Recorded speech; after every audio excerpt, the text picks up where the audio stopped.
Thanks for coming in today. No, thanks for having me. I always like to ask people how far they drove to get here.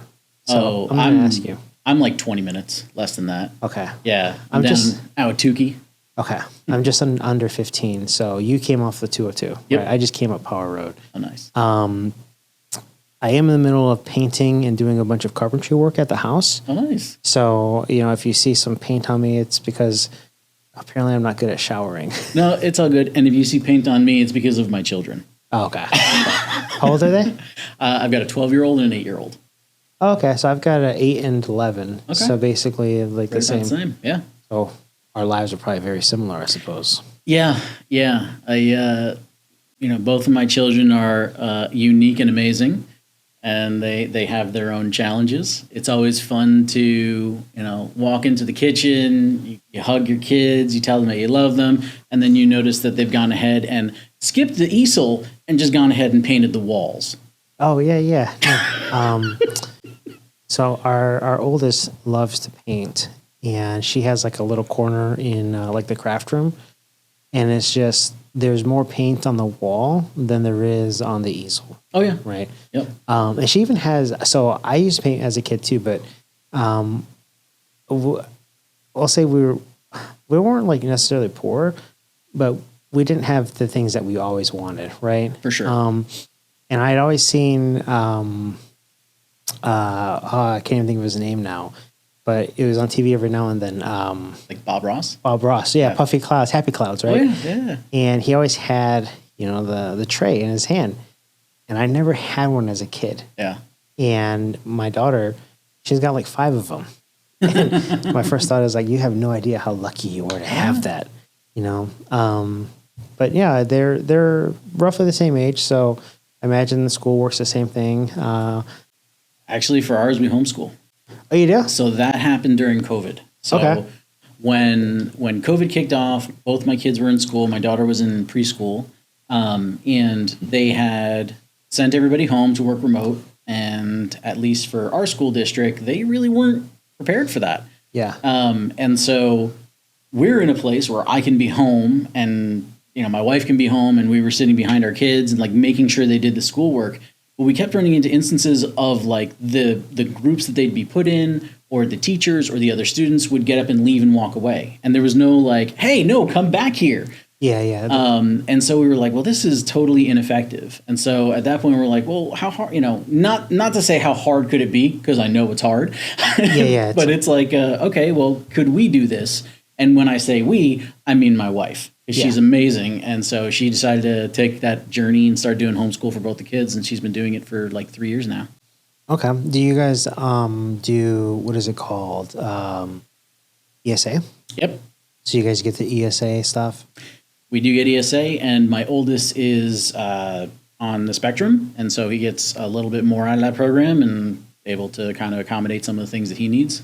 Oh, really? Yeah. Okay. I didn't know that they had that accommodation. Oh, yeah. I know that's how it actually originally started. Yeah. So I guess for context, the only reason I know about ESA is because we do ESA as well. Oh, nice. Right? So when we were in Texas, we got in Texas in 2019. We got here at the end of 23. And a good buddy of mine said, hey, you should look into this. I don't even know what this is. And it was ESA. Yep. And I was like, oh, okay. What is this? How do you get it? And you kind of go through the paperwork and submit the paperwork and then do that. And then you kind of get the funds. I've heard there's a lot of people that aren't too happy with the program, right? Because they kind of feel like that money is going to waste. Yes. But I have noticed that my wife's been much more frustrated recently with getting the things done through like Class Wallet, for example. Oh, yeah. And I have another buddy that works, in IT. A lot of people that I know and friends are in IT in some way or another, right? Yeah. And it's where you find the good people. It's where all the good people are, exactly. So for sure where all the smart people are. Yeah. You usually don't run across too many dumb people. Yeah. We'll just leave it at that, in tech at least. Yeah. And so I said, hey, man, like, what does your wife do? And he's like, oh, she has like a format now. She has a template that she uses for doing this. And he sent it to me. I was like, oh, okay. It was kind of straightforward, like a template. Yep. But now it's like you have to designate what you're buying, Yep. what specific project it's for, and then hope that it gets approved, right? And then the worst part is, depending on where you go, like with Amazon, right, through the wallet, Yep. my wife started doing single transactions because you could do a full list of like 10 items. And then one of them, the price changes by like $1, Yep. denies the entire order. Yep. Right. So it almost seems like there is someone making it harder for everyone else to kind of get through the process. Oh yeah. But I think we're just happy that we get it because, you know, like I work from home too. You know, we have the studio here for this, but most of my stuff could be done just with a computer internet connection, right? Yeah. Like most people in tech, Yeah. I would argue. Overall, though, I think it's a good program. I think it's kind of cool that you do homeschooling. Oh yeah. Because my wife does it too. Yeah. Right. I'm just there. I usually help with the math. Yeah. If I do help with it, if they need help, but otherwise, it's kind of a weird thing because it's like for the longest time I would have judged people for homeschooling, and it's just like, why would you do that, right? Yeah. And I guess the perspective was I just didn't understand, you know, what tools are available for people, what curriculums you could get. So like homeschooling doesn't mean like your wife or my wife is actually coming up with the curriculum, and I think that's probably the biggest misconception that I had. Yeah. Was I didn't realize that there were companies out there that exist. I knew that they existed for like Christian-based schools and things like that. Yep. But when I think of homeschool, I just think of someone that comes up with a curriculum. Yep. So my assumption was, you know, my wife isn't going to make a 3rd grade class or a 5th grade class or a 2nd grade class for that matter. So this is like a terrible idea. But we had the same thing that you had where when COVID happened, we were in Texas and my kids aren't old enough to have a computer. Maybe they are, but they don't have phones yet. So they definitely don't have a computer. Yeah. They do have a PS5 though, right? And my oldest is a competitive gamer, Nice. somewhat like competitive nature, but she's Yeah. not. She doesn't do it for money. And so you know, they don't have a computer, so they were using mine or my wife's in my wife's craft room or in my office, and it was just annoying. Yeah. Because, like you said, there'd be little Tommy in the corner spinning around on mute, not paying attention, right? Susie Q was in the corner, like painting, wasn't even paying attention. Teacher's trying to wrangle everyone in, but they can't like walk up to the student and say, hey, like pay attention, Yeah. right? Yeah. And then the worst part is everyone's on mute or they're not on mute. Then you can't hear. So COVID like was real, a real eye-opening situation where it's like, man, this whole school from home for like public school, because of what they were in, is terrible. Yeah. And I think a big part of that is because, you know, people just didn't have the technology to do it the right way. Yeah. And they were kind of like forced to do it. So it's kind of like last minute throwing on your clothes to get to the store before they close. Like you don't know if your shoes match your socks or like your clothes match. So I don't know. I think it's been a learning experience, but overall, I think we're happy with it. Yeah. We still do it. So I might ask you some questions at some point about homeschooling or how you guys do it. But it is, I love the aspect of like my favorite teachers growing up were people that were passionate about the topic that they taught. And then I had so many teachers who didn't give a crap. Oh, like they were like clocking in and clocking out? Yeah. Okay. And so the ones that really cared or enjoyed what they taught, those classes become so memorable. And when we do things like OutSchool or you have those online curriculums, like you find someone who I've never had a good history teacher, but now as an adult, I watch YouTube videos all the time because the people that do that are so engaging and they love the topic and they can put you right in the moment. Well, we get that with our kids now, right? So our kids can have somebody passionate about every topic that they're going to go through, which is so cool. But it does have its own challenges. So my son is a clone of me, wonderful kid. He's brilliant. Also a little bit of a pain. So like, you know, we put him through curriculum for math and he figures out, oh, hey, there's a calculator on this computer. So I can start going that route. Well, so we blocked the calculator. And then he's like, okay. Well, apparently at some point in time, then he figured out how to go into Google. And if you just do a Google search bar for the formula, it'll turn into a calculator and then you can use that. And it's like, okay, blocking the web browser now, Yeah.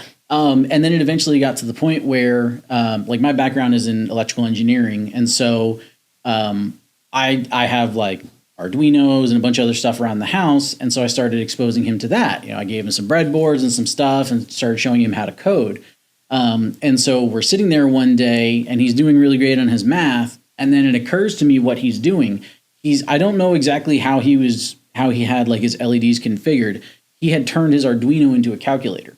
So he basically programmed all the functions that he wanted. So basic arithmetic into the Arduino and had put like, not moment switch, but like push buttons on it to like equate to the numbers and was somehow reading the output in lights as the function for mathematics that he was trying to solve. Really? Yeah.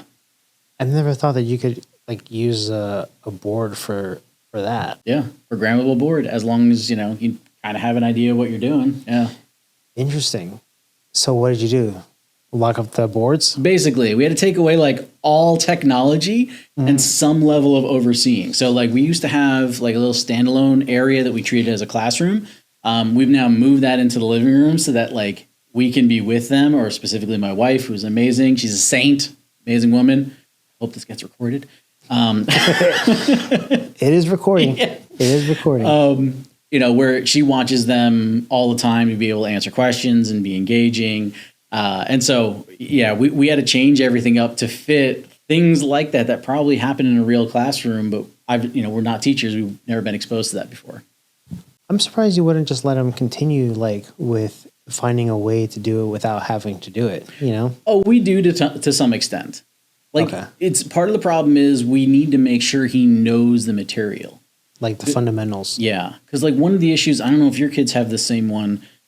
Like some days they show up and they do great. They come in, they crush the day's activities, they do amazing. And we have other days where it's like, no, you're not leaving this table until you tell me what 3 times 7 is, because I know you know it. Put it on paper. Yeah, we kind of get a little bit of that. When I say we, I mean my wife. Yeah. Because I might not be home when a lot of this happens. I usually come through, after 5 or 6 or 7 sometimes, or 8. And then I just get told, what's dinner, what's for dinner, and what's happening. So I don't necessarily get that part of it, like you might or your wife might. But I do know what you mean, where it's like nothing gets done. Yeah, here's the thing. Like when it comes to Fortnite, oh man, I could be like, hey, I need you to build a house. Yeah. Right. Here's a hammer, some nails, and the wood, and like I'd probably have a house, or at least a dog house. Oh yeah. In the backyard before before the sun goes down, because I have all the tools, the miter saw, the table saw, like the impact drills, everything, right? I have all of it, and I even have a planer, right? So anything it can be made in our house out of wood. So if my oldest were to be told, hey, like do this, I kind of joke like, yeah, like do it. But I almost feel like with the tools and what I've seen, when she wants to play and win crowns or play with her friends, like things will get done. Yeah. Oh yeah. And so we have, so I have Meraki at home. Okay. So I have like the MR33 for the AP, the 128 port, and then I have the MX67. Right. So I've got the full setup at home. Oh, yeah. And it's what you would expect, right? It's what you expect from anyone in tech, is at least having the dashboard, right? And so what I usually do is I'll go in and shut off her stuff through the dashboard. Yep. Right. And most of the time what I'll end up doing is, and maybe it's because I'm not very good with the dashboard, is I'll go in and I'll block port 1. I'll just turn off the PoE on port 1. And port 1 is actually the AP. So I'll go in there and just, click on port 1, click on the slider bar and say PoE off. Yeah. And then all the internet shuts off in the house. And then everyone's forced to do their schoolwork. And then the nice part with that is when you don't have internet, you can't hop online to do the cheating. Yep. Or not cheating, but like the assisted help or getting the assistance. Yeah. So in my mind, if I cut off everything, then they have to do their schoolwork. Yeah. Because there's nothing that they can use without it. And then of course you can disable devices too and like do all kinds of fun stuff with Meraki. But I don't know, man. I think homeschooling is a blessing, but sometimes it can be a curse. Mm-hmm. And I think it becomes a curse when it comes to having your kids interact with other kids. Yeah. Because you don't. So here's my biggest fear: is when we're at home, we know who's saying what to our kids because it's us, right? Yep. When you're in a school system or you're in public school or any school for that matter, you don't have control over what other kids say. And my youngest tends to be very emotional, right? Like if I raise my voice, she starts to cry sometimes. Yep. And I might just raise it. I might even just raise it just to be louder because the vacuum's on. Yeah. Right. But she gets, she feels like I'm mad. So my biggest concern so far with homeschooling is that they're not going to get the exposure to the bullying. Yeah. Which is good, but it's also bad because it kind of leaves them open to getting that later in life. Yeah. When they haven't been accustomed to deal with it. Yeah. So I don't know. I mean, I don't know if you have the same kind of experience, but well, so both of our kids, we make a cognitive effort to put them out into social things. So my daughter does dance, she does theater, my son does theater. He's done some like tech classes out of the house. Like we do try and put them in social situations, and we do try and teach them, and with varying levels of success, how to deal with people and how to deal with situations. And both of them have very different personalities where like my daughter will just yell at somebody and my son would just stop interacting with somebody. And so like they do get some of that exposure. It's not going to be as much as it was in school. yeah. But then it's also tough because I went to a Catholic school, which was maybe not the greatest place to have me in. And so, I went to school at a time when nuns still hit you with rulers. And so like my experience. With the wooden ruler? Yep. Did you actually get hit with the wooden ruler? Oh yeah. Sister Ruth. We used to call her Sister Knucklebuster. So this is a real thing. This is a real thing. Oh yeah. Like if you were messing around in class, like the rulers that are just kind of about a foot long, yeah, they just come by and bend it back, just snap you in the like tops of your fingers. Oh, really? Oh yeah. So that's how it actually happened. Oh yeah. I've heard of people getting hit with rulers, but I've never been hit with one. Yeah. And I always thought it was more like a baseball bat, like you just kind of like swing it at them. But I guess it's like you hold it on one side. And yeah. Really? Oh yeah. And you had that all the knuckle buster. Yeah. Okay. Hey, when you said knuckle buster, I thought like she was punching kids. No. Just whacking us on the hand. Really? Yeah. And I mean, that kind of environment does raise you to be very competitive because like you don't want that to happen. And actually the school that I went to, everyone's grades were up on the wall. So like if you were stupid, there was no hiding you were stupid. Like everyone knew you were stupid. You're dumb. And so like there is some competitiveness, but at the same time, like I know I got horribly bullied growing up. And so I didn't want that for my kids, like especially somebody that's on the spectrum, like they get targeted more often. So I was like, you know what? It's going to take them out of that. So there are trade-offs, but I think there's trade-offs both ways. Yeah. The nice part is like my daughter, she's done horse riding. Oh, nice. Probably would have never done that. Actually, a buddy of mine, he actually has, I think it's called a ranch, where he has like a few acres of land. Oh, that's cool. Right down the road here off of, I want to say like Ray and Vista-ish area. And his oldest daughter just got into ASU, so she's going to ASU. Nice. But his youngest, I think she's like 10 or 11. She does horse riding too, but they have their own stable. Yeah. So they have like the tiny horse. I forget the name of the horse, but it's probably like 4 feet tall, and it's a miniature horse. And then they've got like 5 or 6 horses, but then they also have a trainer that trains out of their property. Oh, that's cool. So if your daughter sounds like she's younger, the 8 or was it 9? She's 8. Okay, 8 was it 8 and 12? 8 and 12. Yeah. Okay. If she ever wants to get into horse riding, there's a lady named Hannah who works out of my buddy's lot area, Yeah. which would be pretty cool. We haven't done it with the lady, Hannah, that does it, with his kids. But I think eventually when we sign them up again, we'll go to his place. And here's the best part is he has like a little farm. So we actually buy eggs from him. Oh, that's cool. So his youngest daughter, I gave her $20, probably like 2 weeks ago, and I got a carton of eggs. And it wasn't 1 for 20, it was 5. But I now have credit there, so I can show him and say, "Hey, Izzy, I need to get 3 dozen, and it'll be paid for." So if you ever want fresh eggs, you can support another little kid with someone in tech. He's a sales guy in tech. You can support his kid, and that's what I do. And then if you ever want to do horse riding, they've been doing it for so long, and his wife been doing it with them for so long that that might be a pretty cool experience. So my daughter actually did do it. She did do horseback riding for a while. The only reason we stopped was scheduling. Oh, okay. So with dance and with theater, those two like kind of directly conflicted unless she wanted to do it first thing in the morning. Okay. And then it was like, oh, we could do it. But then, my wife and I have to be ready, dressed, and out of the house at like 5 o'clock in the morning to be able to get out to Mesa to do it, to have them back in time for school. And even though we're flexible, we try and be consistent. Yeah. But so when you said scheduling, it was more so you don't want to wake up that early. I mean, well, so here's the thing. I'm normally up at 5 anyway. Really? So my thing is normally getting up at 5, going to the gym around 5:36 and getting all that done every day and then starting the day. Really? Oh, yeah. What time do you go to bed? Around 10. Oh, okay. That makes sense. Yeah, no, I'm not a late sleeper. Okay. Because I go to bed at like 3 a.m. sometimes.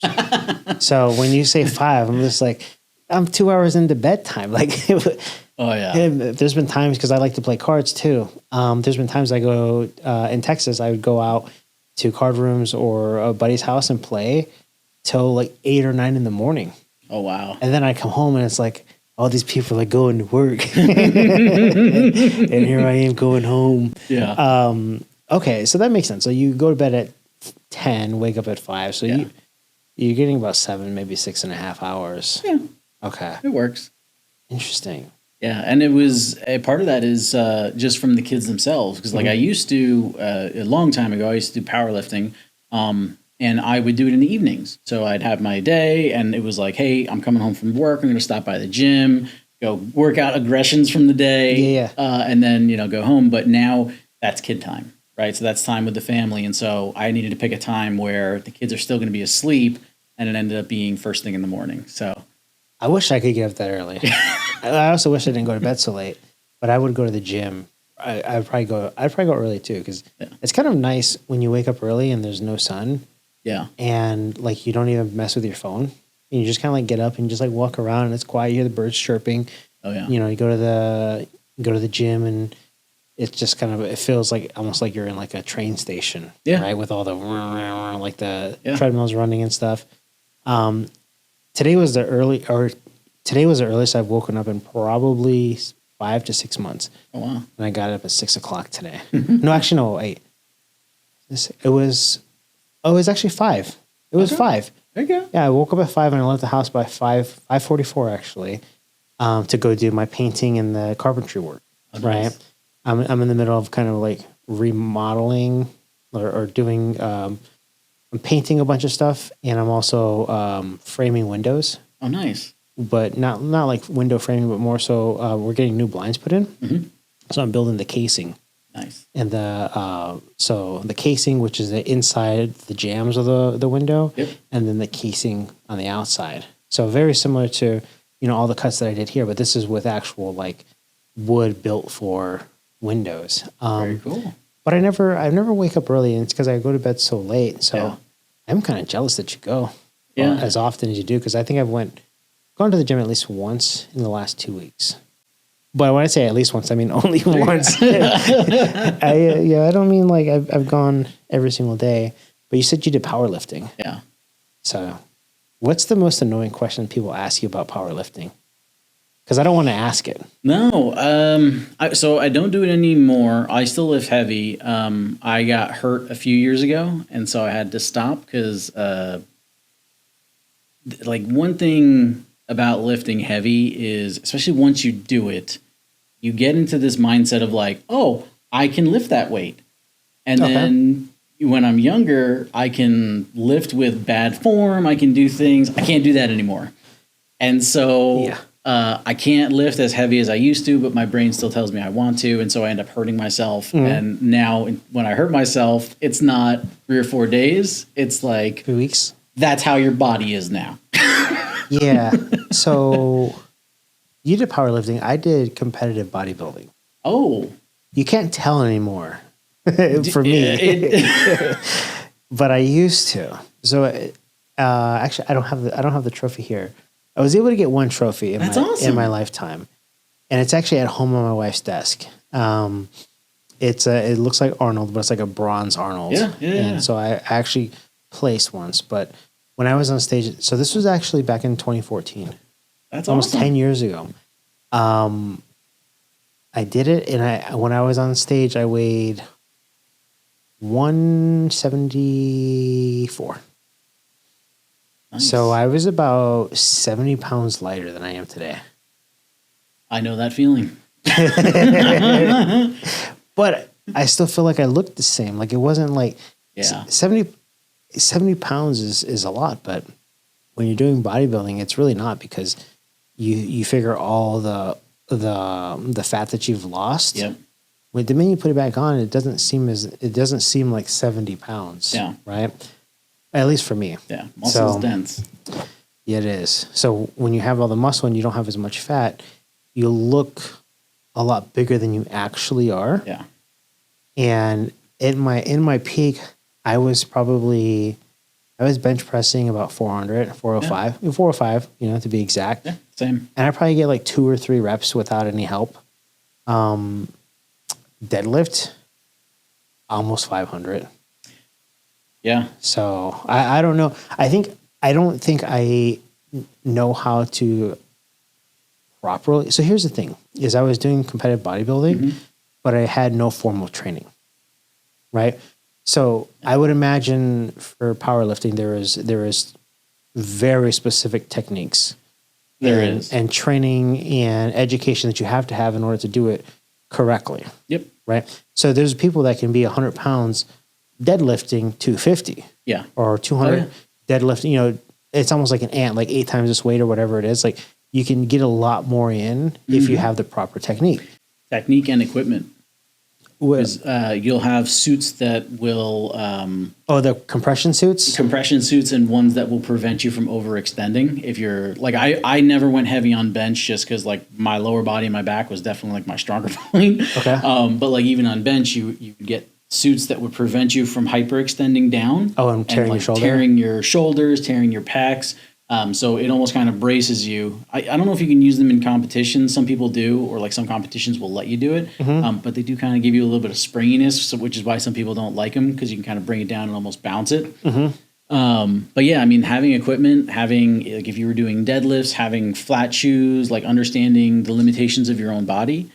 And as weird as this sounds, flexibility. Like, when I was younger, I didn't do yoga. I still don't do a lot of yoga now, but my wife does. And like, I'll try and do a few things to try and help with stretching. Because like being flexible and being able to hit certain positions, like shoot your strength way up, because like you can be in proper form. Really? Yeah. Oh, I did yoga like twice in my life. It's hard. And so I was the guy with the bricks. Where they were like, "Do you need this brick, son?" Yep. I'm like, "Yes." Yeah. You need this brick, yeah.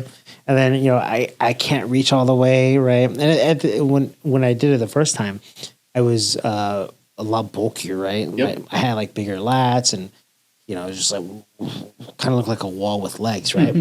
And like, what is this guy doing in here? Like, I clearly didn't fit, and there was only 2 spots open in the front of the room. So I had to go in the front, and then there were mirrors across from me. So it's just like this awkward guy in a tank top, way more buff than I should have been to be in that room. Not that you shouldn't be, but more so like you're not the typical person. My frame, my build would have been out there lifting weights. Yeah. Right. So I definitely didn't fit in, but I never got into it. I couldn't do the stretches. Yeah. And then the second time that I did yoga, again, it wasn't scheduled.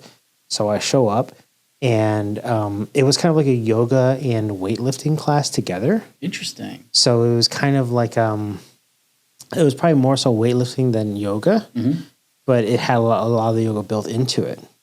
And it was kind of like this merge between two different types of classes, probably just to bring in people from both, right? Yeah. And fill a third slot in the day. And again, didn't schedule it, didn't schedule my spot. So I was in the front again. And they say, all right, everyone grab the weights. So I go grab the bar. The bar is like nothing. Yeah. Oh man, I'm used to a 25 or a 45 bar, right? Yep. So what do? I grab a bunch of 10 pounders and I just like stack them up, right? So I wasn't as fit as I was the first time I did yoga. It's probably about 220 at the time, and this was within the last probably 2 years. So I'm just stacking up these 10, stack, and everyone's just looking at me like, "What is this guy doing?" Because I'm used to being out on the floor with a weight. Oh yeah. What I didn't realize was, and you could tell I was new at this, was I took all these 10s and I think I ended up having 5 on each side. Barely where the clamps could even hold it, right? I'm like, yeah, this is only 100 pounds. Like, I'm ready for this, right? Yeah. And then just like 90 seconds straight. And it's like, keep going. I'm like, wait a second. And then they're like, all right, it's time to squat. And it's 100 pounds, right? I'm used to doing like 200, 300. Yeah. Time you get to 30 or 40, you're dead, right? Oh yeah. So I definitely, in both times I've done these classes, I was the idiot in the front of the room with the brick or with all the weights. Now I just don't even go. Yeah. But I do like that you've done powerlifting because I've never done it competitively. And I always feel like there is so much that people don't realize in technique that allow people to do more than what I would say not realistic or feasible, but expected. Yeah. If someone were to look at, there's this guy on YouTube. What's his name? He walks around in like a blue cleaning suit. Have you seen these videos? Yeah. Anton. Anton. I know who you're talking about. Yeah. He's like he's a competitive power lifter, apparently. Yeah. And he'll just this is the best part about it is he'll walk around and he'll have on this cleaning suit and he'll say, "Oh, just cleaning." Right? And they're like, "Okay." And he's like, they're done with their set. And, this is big guys sitting there like, whoa. More than I will ever be able to lift. Yeah. And it's just like, they're looking at him and like, he's like, "Can I move? Can I move?" Yep. And he just picks it up. Usually like pick it up with one hand. Yeah. And they're just, what? But there's technique. There right? is 100%. And I don't know any of the technique, but I would be interested in learning some of it at some point because I kind of feel like as you get older, you have to be better at protecting your body. Yeah. Oh, 100%. And if you don't, you're done for. Oh yeah. Like I think the risk of injury is much higher as you get older. Mm-hmm. But on top of that, especially as you're older, it takes longer to recover. Yeah. So I am way better about it now because I am so much older and it takes so long to do recovery. When I was younger, I was a big like play through the pain, do whatever you need to do type of person. And so like if I'd be squatting, one thing is like you try and keep your core tight. And so like I'd get a cramp sometimes. I'd be like, oh, I could do one more. And then you go and do it. And then I, suffer a little bit. Now I have no problem dropping weights. So when you say drop them, are you the guy that just like drops them in the gym, like crashes? If I'm hurt or I think I'm going to hurt myself, I will just drop it. Like if I can put it down safely, I'll put it down safely. But like I'm to the point where if it's going to hurt me putting it down, I have no problem just dropping the weights. Okay. Yeah. Interesting. I've never dropped weight before. Yeah. I've only done it maybe once when I pinched a nerve in my back. Okay. But I am now willing to do it. Yeah. So you're probably better at like throwing it off your back and if I need to, yeah. Do you ever watch there's this guy on YouTube called Squat University? I think I've seen it once, but not something I regularly follow. Okay. It's really good. I would recommend it to anyone that's listening. the handful of people, Yeah. the handful of people we got so far. Maybe there's more than I realized. But it's there's a guy named, I don't even know his name, but it's called Squat University. And what he'll do is he'll go through and talk about stretching and how to the mechanics of the movement to make sure that you don't get injured. Because his whole thing is to make sure people don't get injured. So he's kind of like a trainer / medical professional. I don't know what he does, but it's probably something he gets paid to do these videos, or does it for like physical therapy. Yep. And one of the things that I've learned is stretching. Yep. Right. So I can count with both hands, not multiple times with both hands, so with literally both hands, how many times I've stretched in my life. Yeah. Okay. Well, and we'll qualify it and say before I went or while I was weight training. Yeah. Like I stretch, wake up and stretch here and there. But in terms of stretching before or after, intentionally stretching while working out, less than 10 times in my entire life. Yeah. So there's static stretching where you kind of you can use a machine or you can kind of stretch your joints out, all that kind of stuff. There's also dynamic stretching, which is, and that's typically what I do, which is I basically do the exercise with like 5 pounds, right? Whatever the motion is, I'll do that, get that ready. With something like squatting in particular, because I have bad flexibility in my knees and my ankles, I'll typically put like 225 on and then just get into position and like squat it down and use that weight to help like stretch me out to get into the right position. Because I can't get my ankles, like I can't keep my feet flat and my knees low enough without them like going way past my toes to kind of get into position right out of the bat. And like I need that additional weight to kind of help me stretch to get into that spot. It's kind of a weird stretch though. Yeah. Have you ever used like a Smith machine to do that? So I've never done it on a Smith machine because the Smith machine feels weird to me. I guess for me, the bar doesn't travel perfectly straight. So I might like wobble a little bit. And because I don't have that wobble, it feels really weird when I'm on the Smith machine. Like if I try and do it with it. Okay. Yeah. Well, I would say it does go straight though, right? Because it's on guide rails. Yeah. Yeah, but it doesn't feel like to you, the movement of your body, it doesn't feel straight. Yeah. So there's like a transition in your movement that causes it to not go with you. So as a result, it feels like you're off track. Yeah, exactly. Which you really are, right? Because at that point, you're not actually going up and down. Yeah, like if you were looking at that side perspective of a person's body, you would want that bar to go straight down and then straight back up. And mine apparently is not that. It never gets over or behind my feet, so I never fall or do anything like that. But it must not be a perfect up and down. Yeah, I know what you mean because that happens with bench press too.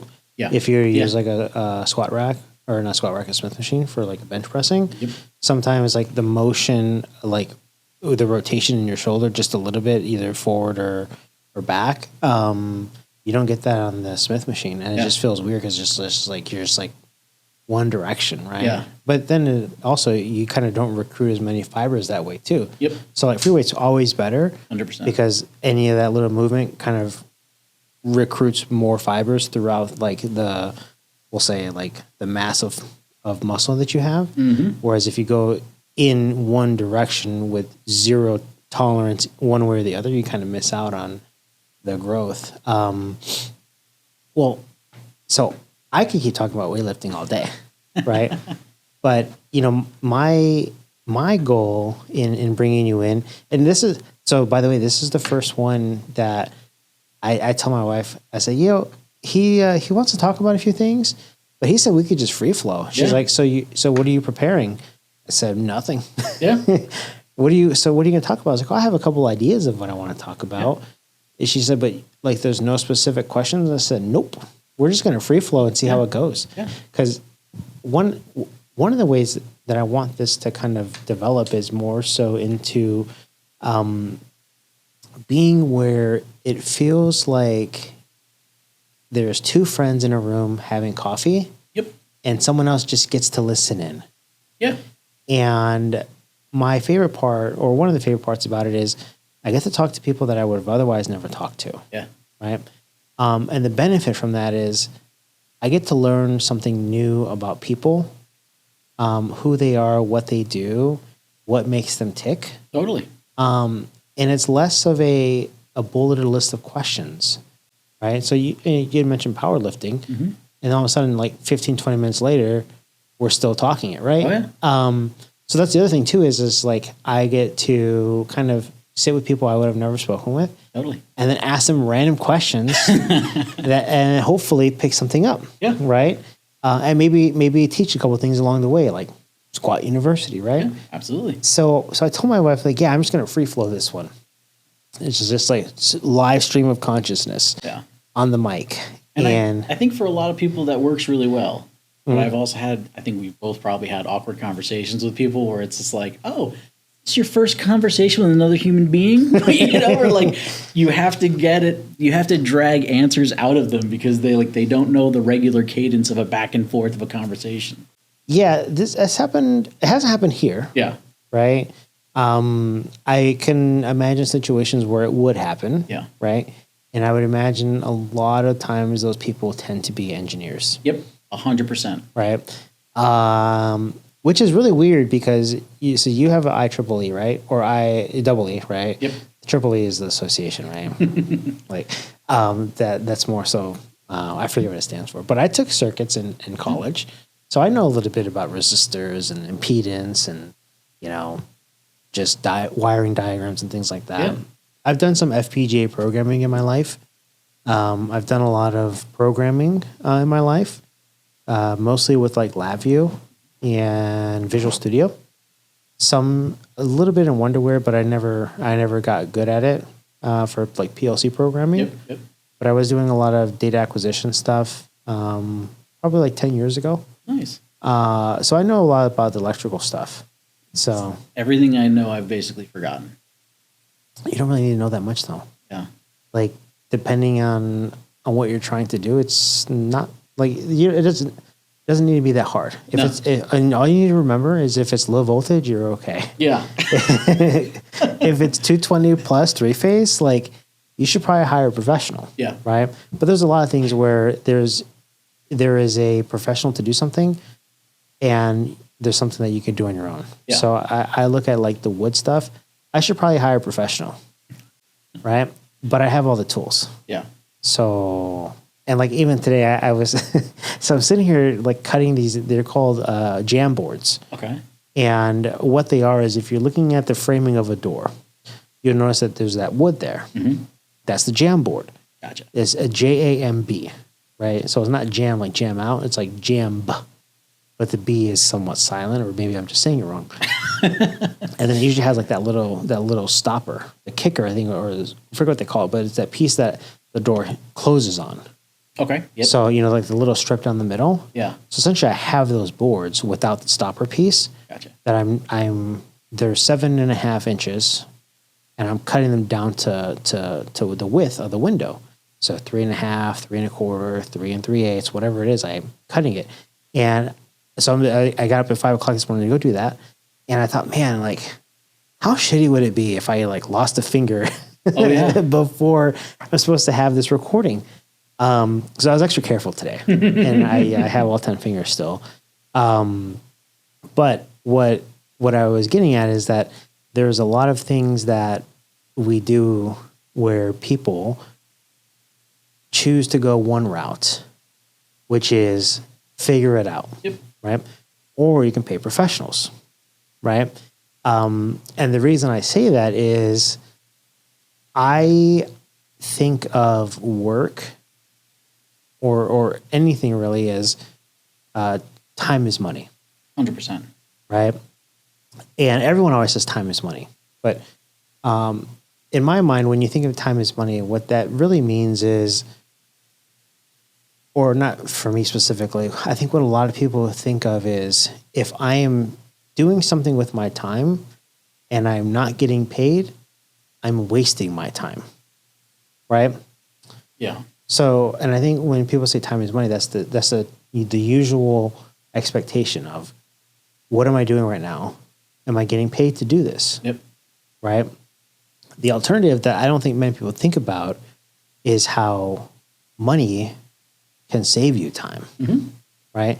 So you can try and figure it out on your own, like carpentry, weightlifting, mathematics, anything, right? There you can take as much time as physically possible, 24 hours in a day, to figure out how to get really good at something. Yeah. And fail along the way, and eventually figure it out. Yep. Or if you pay a little bit of money, or a lot, or just whatever the amount is, you can get to the same outcome without wasting the time. Yeah. Right? Oh, yeah. So then it becomes an equation of, is it worth my time at what my hourly rate perceivably is to spend doing this for 10 hours a day for the next week? Totally. Or would I be better off? And we'll just say we'll say it's $100 an hour is my rate, right? 10 hours a day, $1,000 a day, right? Yeah. And we do it for a week, $5,000. Could I perceivably get the same outcome by paying a professional to do this for $2,000? Yep. And if the answer is yes, then you should do it. Yeah. Right? But I don't think a lot of people, and when I say a lot of people, I specifically mean people in tech. Yep. And I think for you, you've seen this way more than I have because of the role that you have versus what I had, right? I would say I'm more so in sales, right? Where we rely on smart people like yourself to kind of come through and save the day and help clients and get things done. But there's a lot of people in the tech world that will hit their head against the wall. Yep. Trying to get to an outcome when it could have been an easy phone conversation. So I'm just gonna. You're getting a TED talk now. You look like you're getting fired up. You sat up a little bit, so I know I've lit the fire. Oh yeah. No, this is so go. So I can even start on the sales side of things of things that like drive me crazy that people will do about like non-committal because people are worried about offending me and what I tell people is I could take a yes, I could take a no. Don't drag it out because you think that you're going to offend me or don't want to have an uncomfortable conversation. Because people will sometimes like waste our time not realizing that they're doing it. They think they're saving us feelings. And it's like, hey, man, this is a business. We're trying to do some work. We're happy to help you. We're also happy to walk away. And if this is not a great fit, just let us know. But please don't waste our time. Right? I'm sure you've had the same thing where you engaged with somebody and they just drag this conversation out, wasting everybody's time and money because they don't want to hurt feelings. Yeah, I would say less so hurt feelings, more so just dragging it out. Oh yeah. Right. And I think I just have tried to get better at not letting that happen. Yeah. Right. There's like tire kickers and then there's actual shoppers, right, if you will. But why would someone I forget the word she used, but like what would they do that would kind of be that hurting your feeling? Like what specifically? Well, especially in the security community, it's so small. And if somebody reaches out to me and says, "Hey, I'd like you to maybe do this for me." Okay, here's the price. And they don't realize because it's maybe a personal relationship that we started it with first. Well, that's out of my budget. Dude, that's okay. Tell me. And like sometimes I can negotiate, but like a lot of people don't know how to negotiate or go back and forth. I'm one of them. I'm not great at doing that kind of thing. That's why I have beautiful salespeople do that for me. Yeah. But you find people that even just on a professional level don't like telling people no, even when they know it's a no. So they'll just drag the conversation off so that they don't have to be the bad guy. And I think if you have been an engineer previously or a consultant previously, your role is say yes. You do what the customer needs you to do. And so they're not acclimated to saying no. And I say that having been that person, right? I started as a consultant and I never wanted to tell a customer no or I couldn't do that. I always wanted to tell them, yes, I can do it and here's how we're going to do it. And if we need to charge them extra or something, hey, PM, you get to be the bad guy. You go tell them. But no, I mean, people drag that out all the time.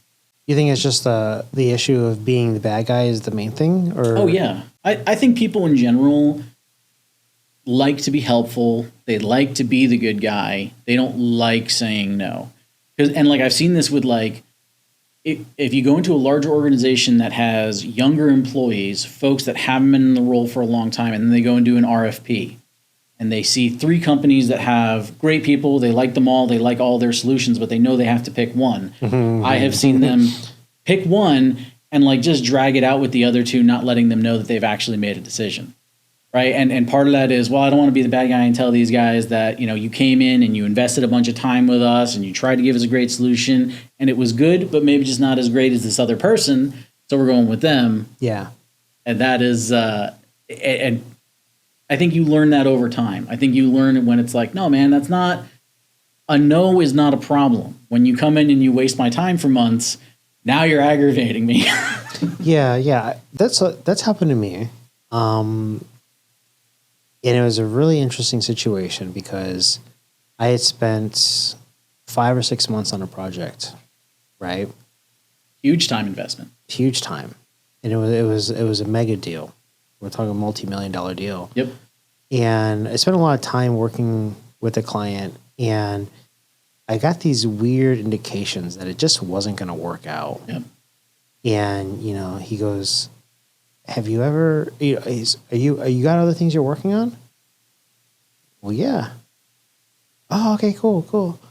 Like, why do you care? Yeah. Right. Not in a bad way, but like, what would make you ask that question? Indicators that only make sense after the fact. Yes.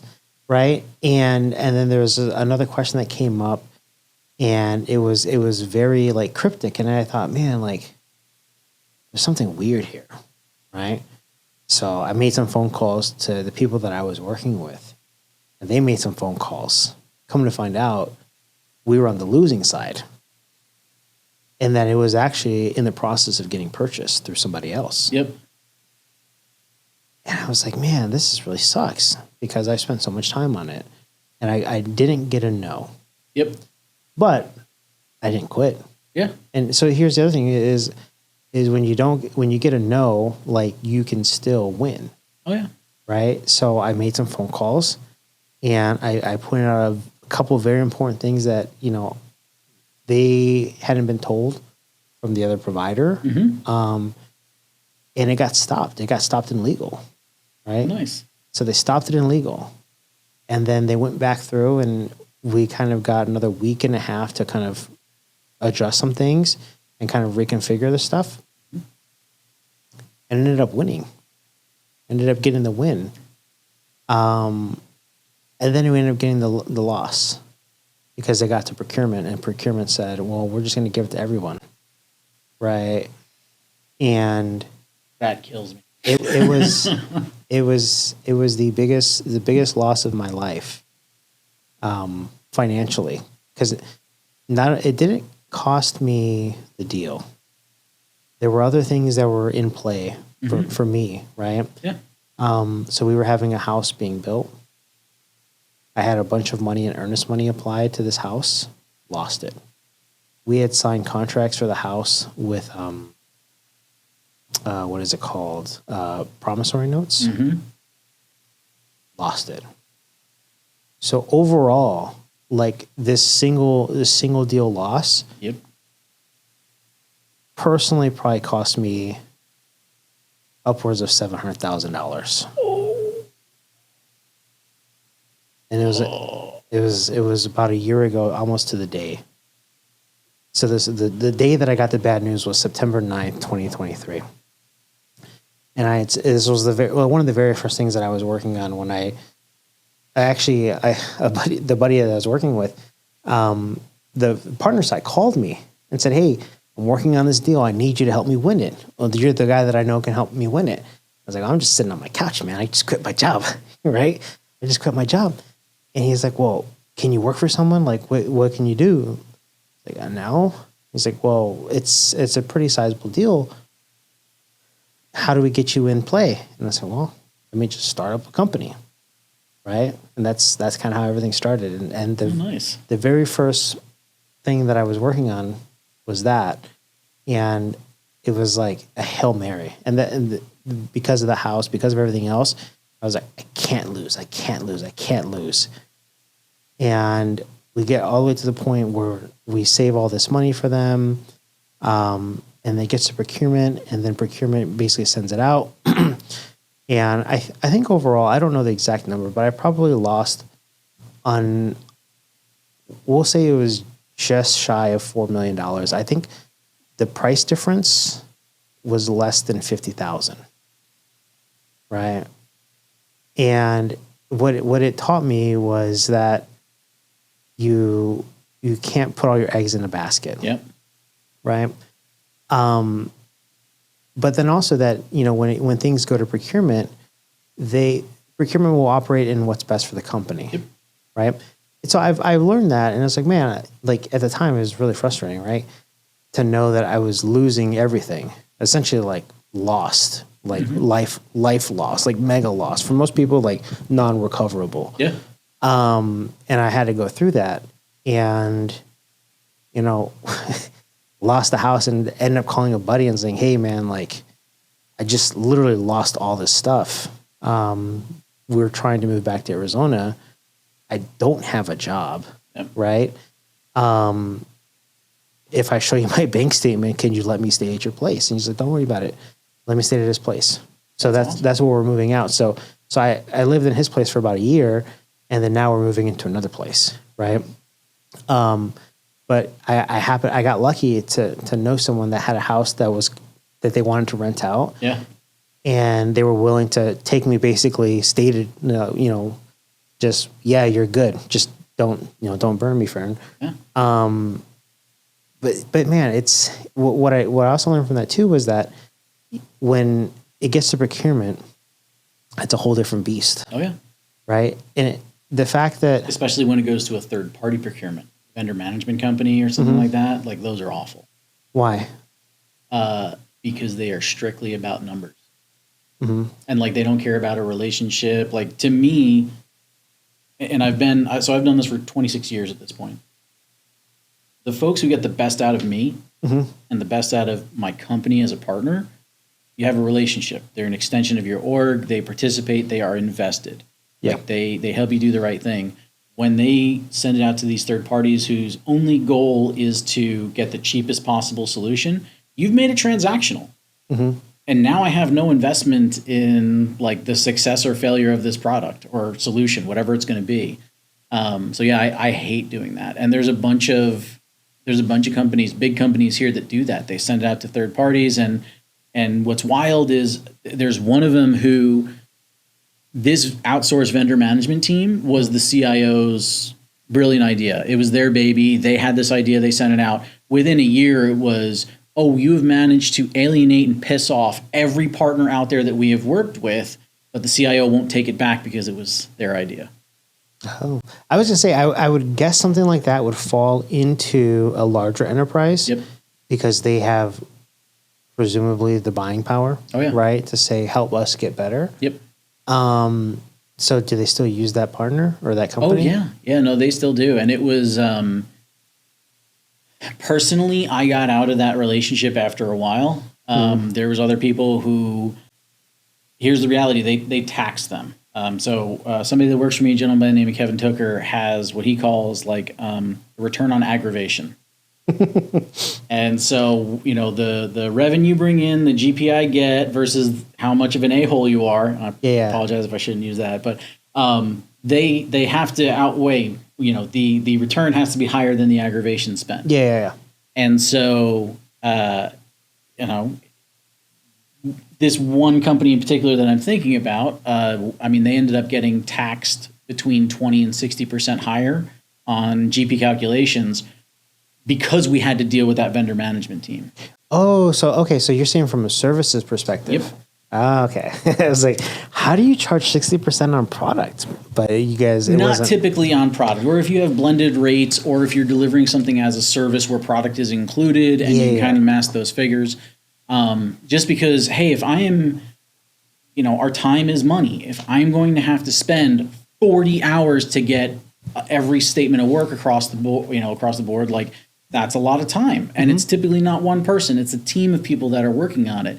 And you're going to nickel and dime me, and you're going to come back at, instead of, paying fair rates, you want to go crazy. Like, for me on products, I'm very transparent with my customers. I'll tell them like, hey, we're typically cost of business is 3%. We're typically at, like 7% because we are not a nonprofit, despite what they want us to be.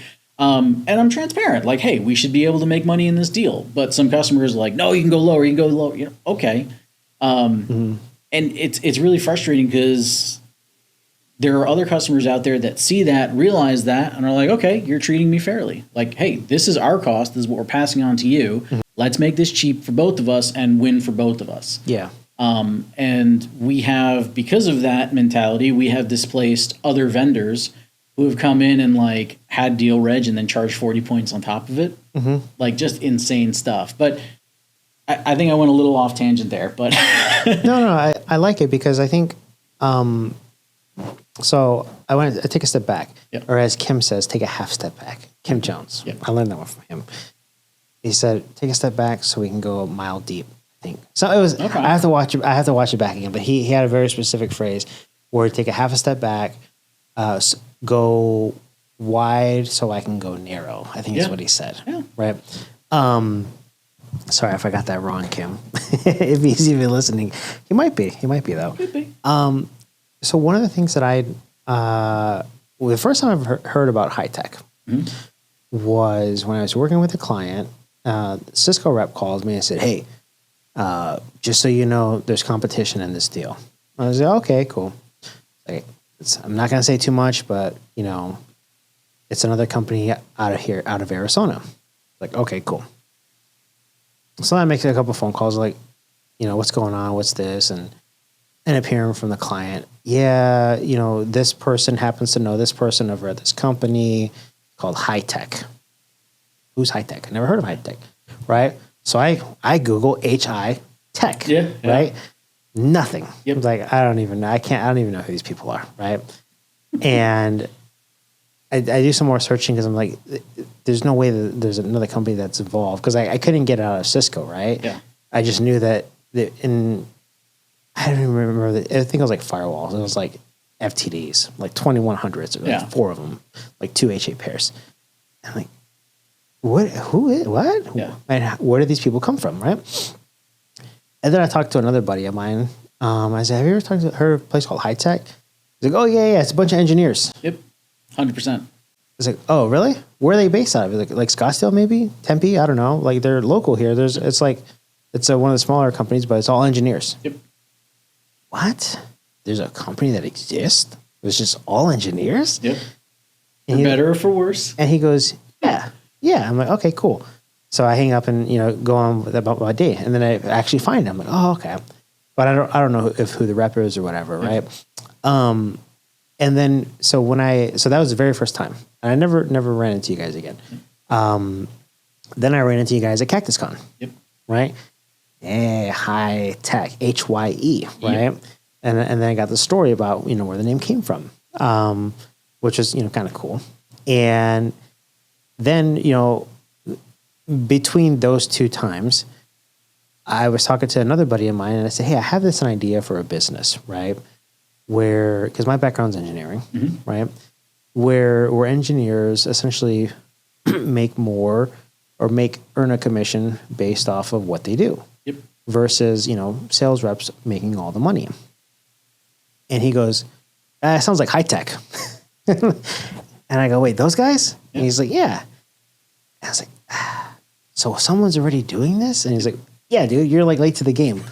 And I said, oh, okay. All right, whatever. So that's kind of where it came from. And so when I explained, this idea that I had to another buddy of mine, he's just like, yeah, it's, it sounds very similar to High Tech. I mean, there's a few differences, but it's very similar. I said, oh, okay. I like that. Yeah. I like that. There's someone out there that, is working for I would say, the financial empowerment of engineers. That is exactly how they behave. So, career trajectory wise, I started at IBM. So, 300,000 person company. I then went and worked for Kalins, which got bought by Insight. I worked for some other consulting companies and then started our own company called Allergen 2010-ish, 2009, 2010. And I had met Saro, who Saro Hayan is the CEO of High Tech. I'd met him back then, CCIE, route switch guy. He started at the U of A. So he was a teacher at U of A. He did IT at the U of A. And then he decided to start his own networking company. And all he does is SLED. So state, local, and education. So 100%. 100%. If there's anyone that we work with that's not SLED, it's because we worked with them as a SLED customer, and then they left and went to private sector, and then they wanted to continue doing business with us. I knew Saro when he started the company-ish, like 2008, because I think he started in 2007. I think I met him in maybe 2009-ish. And I regret not going to work for him then.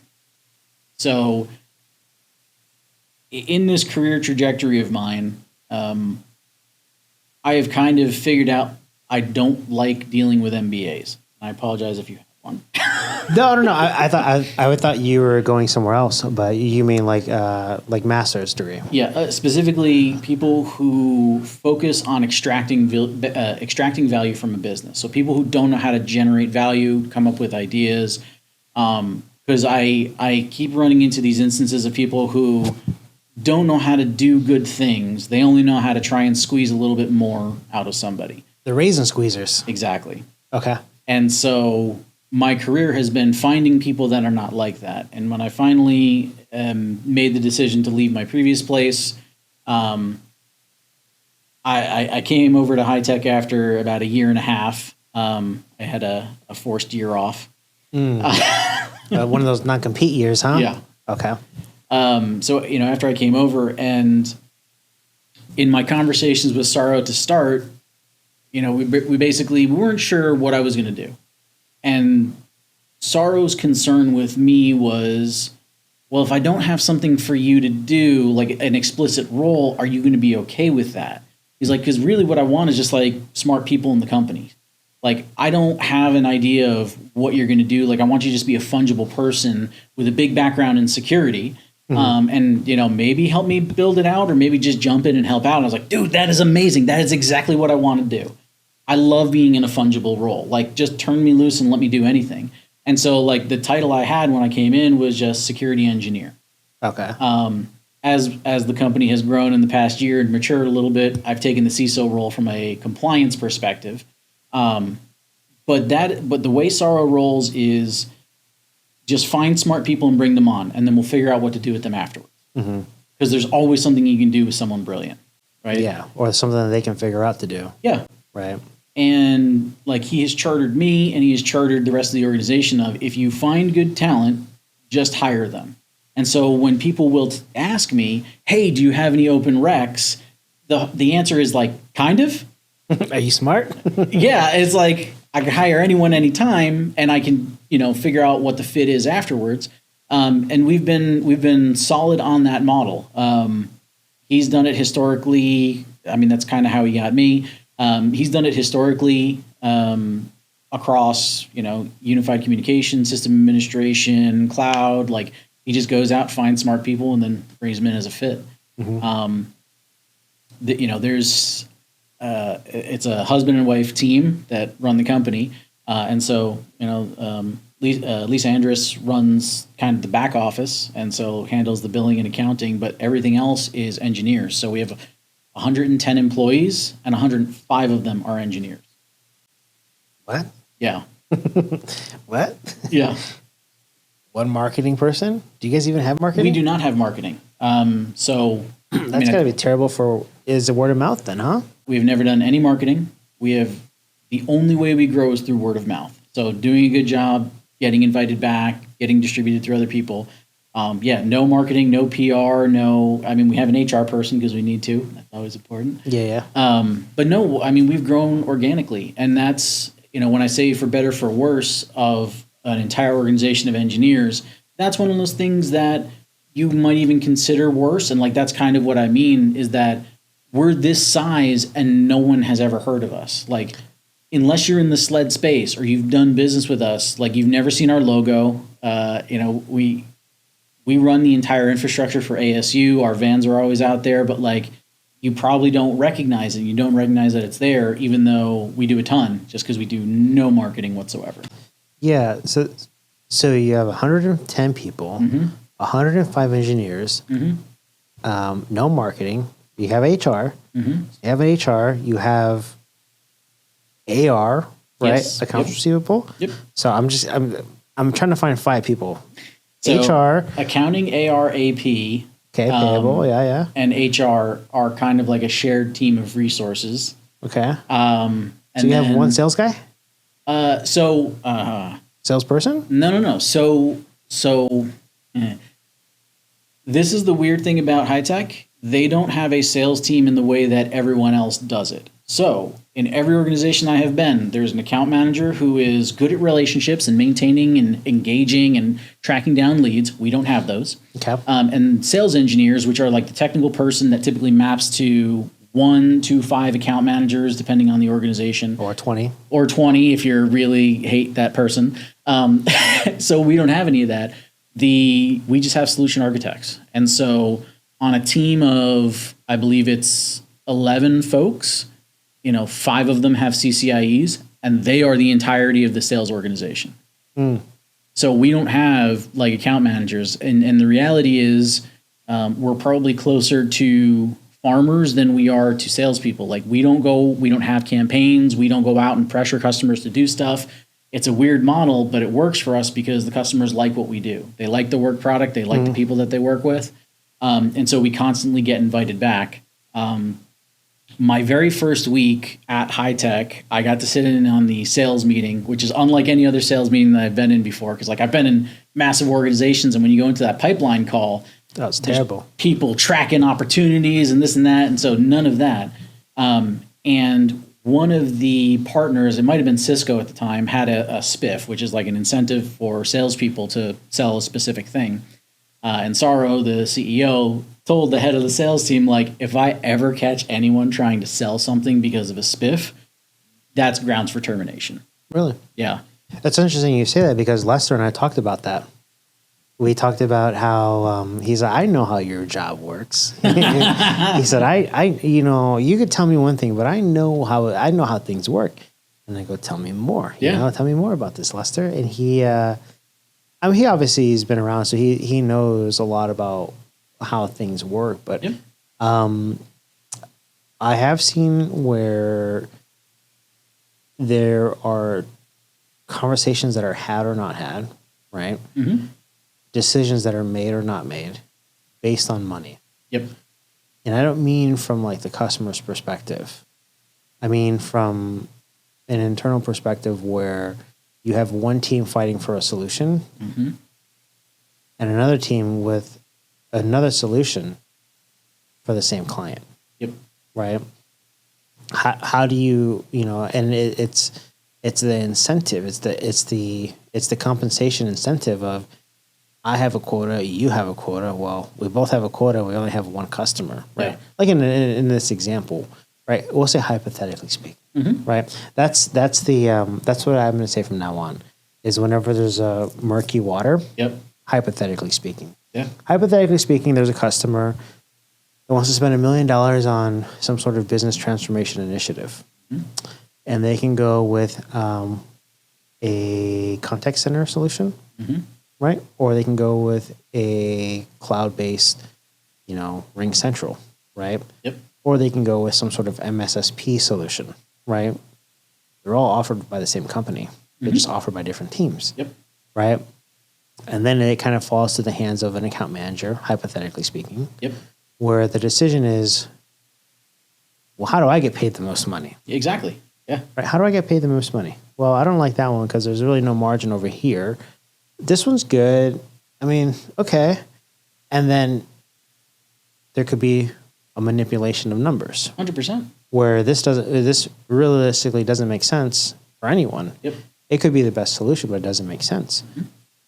But these may not make the most sense, but they make the most sense financially. Oh, yeah. Right? In terms of what is it going to take to get this up and running? Oh, this is a 6-month deployment, or this is like a 30-day license thing and transition. oh, this is the easy button, and I'll get paid right away. Yep. But wait, I get compensated on services. Yep. So maybe I want to go this route. Oh yeah. Let me lower this product price so I can bump up the services. Or let me, it's just manipulation, right? And then they all get presented, and then of course the one that you want to win wins. Yep. Right. Oh yeah. And I've never had that happen for me personally. I've seen it thousands of times. Well, so here's the thing, and I think maybe this is what makes me a little bit different is when you have an engineering background, you kind of look at things differently. Yeah.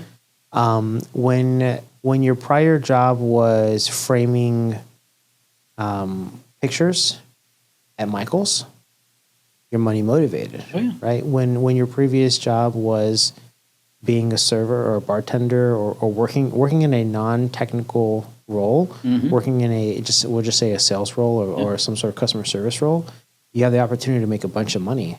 So what are you going to do? You're going to make it, right? But when you're in more so like an engineering role, you don't necessarily think about the money. Yep. You think about the outcome. And that's probably one of the biggest things that I've noticed is that every SE engineer cares about clients. Yep. And they want the best outcome. But then when you have like this buffer zone known as salespeople, Oh yeah. there's things that happen in that area that get lost. 100%. Right? And it's made worse by certain vendors that incentivize that behavior. Yeah. Yeah. And everyone knows it exists. Oh yeah. Right? But what do?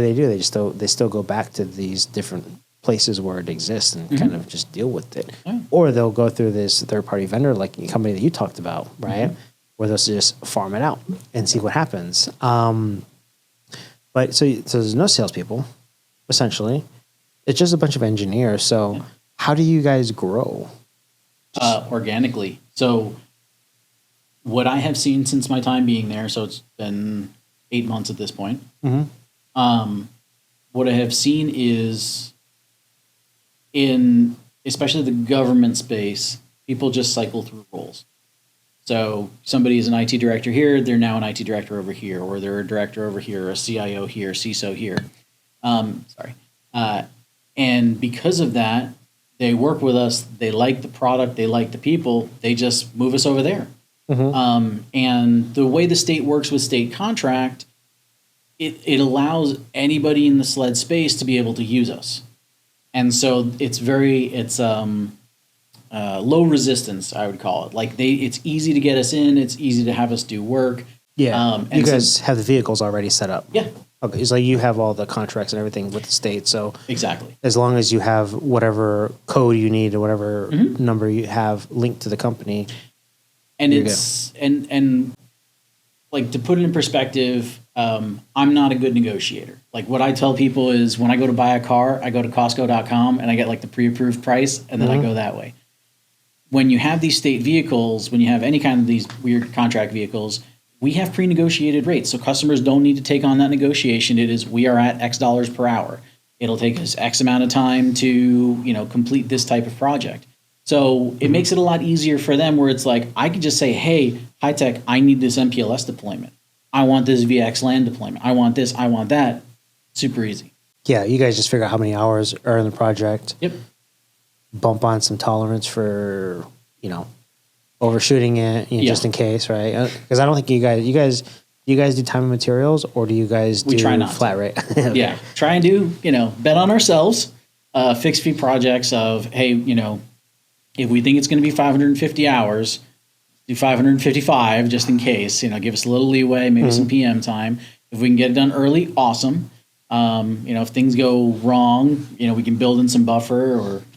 Okay. Yeah. Typically you see a little bump, a little uplift just in case, right? But everyone does that, right? Because they say, if it's going to be 100 hours, well, fixed rate, I don't know, bill it for 120 hours, bill it for 140 hours. Yeah. And we'll just pray that we get it done in time. Yeah, because we're taking on a lot of the risk for that, right? Because the reality is that high tech, and this is a personal thing myself, it's all about the relationship and finding a fair place with a customer that I am not going to let you fail. Like if a customer bought hardware from somewhere else, totally fine, but they bought the wrong thing. I will do everything I can to make them successful, even if it means going over on hours. And this has happened time and time again, because the way I look at it is, okay, that's on me for maybe not understanding the scope of the environment, or understanding some dependencies that they may have, or realizing that they didn't even understand what they needed, and that they had all these dependencies and told us that maybe they had, but they didn't. Just don't let the person fail. And that's one of the reasons why I like Saro on a personal and professional level. He tells people, like, no matter what happens, do not be the bad guy. Make the customer whole. Make sure they are successful. And then on the back end, if we need to, we can figure out, hey, did we need more hours? Can we do an addendum? But always take care of the customer first. And I have worked in so many other consulting places where that has not been the case. Like, you have the hours? Yeah. You got the hours? You got enough time? Yep. Are we going to finish this in time? Yep. Who's going to get the change order? Yep. Yeah, exactly. Who's going to get the signature for the change order? What? Give it to the sales guy. Yep. Right. And I have heard on our internal PM calls when somebody will bring that up of like, oh, we forecasted this to be 40 hours, but we're at 42. And you hear Saro jump in and be like, so who cares? That's not your job. You just manage the project. Like, as long as it's nothing too egregious, like, oh, now it's going to be 4,000 hours. Okay, now we can have a conversation. But as long as it's not egregious, just do the right thing. And honestly, I think that's why high tech has been successful, is because Saro has set that position from the top. You will never get yelled at if you do the right thing. Yeah. That's interesting, because I think I don't have very much experience, right, with high tech, right? Yeah. Would you say I have none? Yeah, it's all good. So I don't have much, zero, right? But there have been a lot of people that recommended you guys, right? We'll say Mike from GCU loves you guys, right? He can't say enough good things about you guys. And I said, who is Mike Bonner? Right? And then who was it? It was Ryan Murray. I said, hey, Ryan, can we get you on? He's like, can't make it, right? You should talk. I recommend you speak with Mike. I don't speak to him often, but I have had a couple of conversations with him. Well, he said he recommended you guys. He's like, they're really good guys and they do a lot of great work. Okay. Then Lester comes in here, drops your guys' name. Like, all right, let me just pick up the phone. Let me get this guy in here. Yeah. Right. So I think it's interesting, because coming from a position like for me where I have no experience with high tech, and I've kind of through osmosis, I've heard about you guys, right? And I've learned of a few names, and then at the Cactus Con, right, I saw you guys there, and then things are starting to click. I'm like, oh, okay, cool. Let me bring him in, right? Let me see if he's willing to chat. Yeah. So there's that side of it, but then the other side of it too is like, it's an interesting business model, right? And I say it's interesting because it's like, I like it, right? Oh, yeah. And I like how it's set up. But one thing that I keep thinking about in my head is if you don't have anyone like pushing to get sales, how do you grow? Yep. Right? So that has to be a struggle. It's weird. It is unlike any place that I have ever been that's similar, because yes, it's not the typical growth, but I think it's when you have someone smart that shows up on a regular basis and just says, hey, this is what we're doing for X, Y, and Z. This is who we're doing for the state. This is what we're doing for this school. This is what we're doing for so-and-so. And you hear that and you get a deep dive technical explanation of not just a concept, because we can do that too, but this is how we're doing it, and this is what the operational life cycle looks like in other places. So you wouldn't be alone. Like, we know this design works because we're doing it in other places. Oh, yeah. So it's more so, how would I would define that as experience versus a college degree. Yeah. Right? So you could have 10 certs in security, but never picked up a keyboard, right? And actually done some of the work. like theoretically you would know how things are done, but like practically Yep. you have like zero clue. And you're probably more likely to fail in that case, right? Yeah. So what you're saying is you guys have more so practical experience and experience in general that you can attribute to the success because you're not just like basing it off of a formula saying, well, according to this book or according to this, paper or this white paper, right? Yeah. or this marketing slick, you should be good. It's like, no. We've actually had someone that's done this. Yeah. So that brings me to another question then. So if you know practically how things work, like the roadmap for stuff, how do you get clients to sign on board for things that are like going into the unknown? So typically we're a little bit ahead on the product and conceptual side. So when it comes to anything information security related, I'm probably out ahead of anyone in the SLED space. Just the nature of the business, right? SLED is not typically forward. I'm not going to say forward thinking. That's not the right term. They're not typically bleeding edge.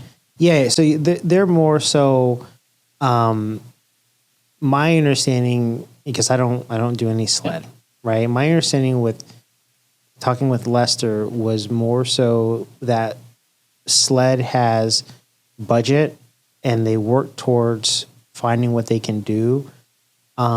But they're not necessarily looking for the latest and greatest. Correct. They're kind of looking for, or fixing gaps in what they have. Yep.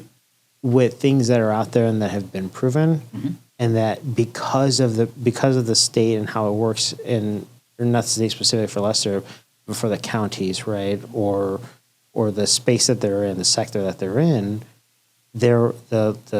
the life cycle of those deals is a lot longer. It is. So you have people less likely to look at a product that is from a company that is brand new, right? Almost unheard of. Yeah. So in SLED, that doesn't happen. Yeah, you'll never see them buy like the latest and greatest. They'll probably buy something that's been out for a little bit, right? So it's not that they're, like you said, they're not. It's not that they're not forward thinking. It's just that I think it's probably a good thing, right? Because this is another thing that we had talked about with Mike is, secure by design. Oh yeah. Right. And now they're calling it secure by demand, right? Where you are more likely to find an organization from the vendor perspective that has a secure by design, right, thought process in product development in a more established company than you are to probably find in a startup.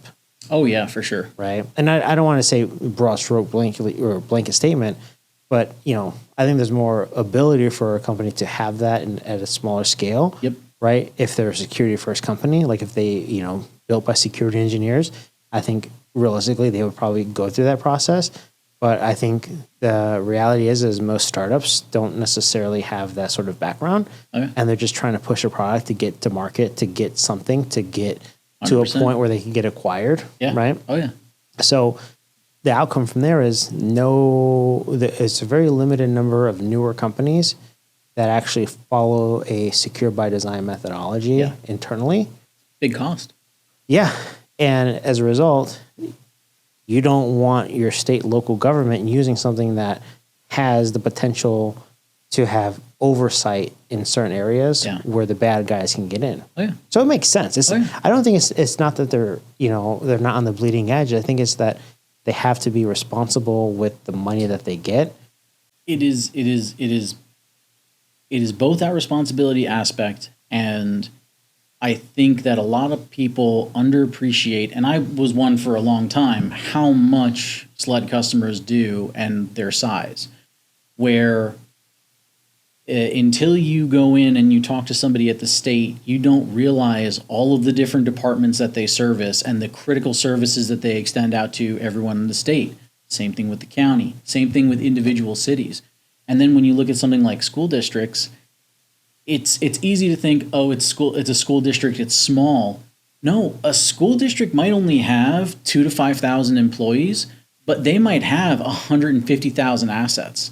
because they have computers for students and they have labs and they have teachers that work remote on top of the IT and admin side of the house. So you're looking at an organization that has 100,000 endpoints on it. That's a Fortune 1000 company. Yeah. Not revenue-wise, but size-wise that you would expect. And so these are massive organizations. So they become very similar to like service providers. Oh, yeah. Like, yeah. Okay. Yeah. And so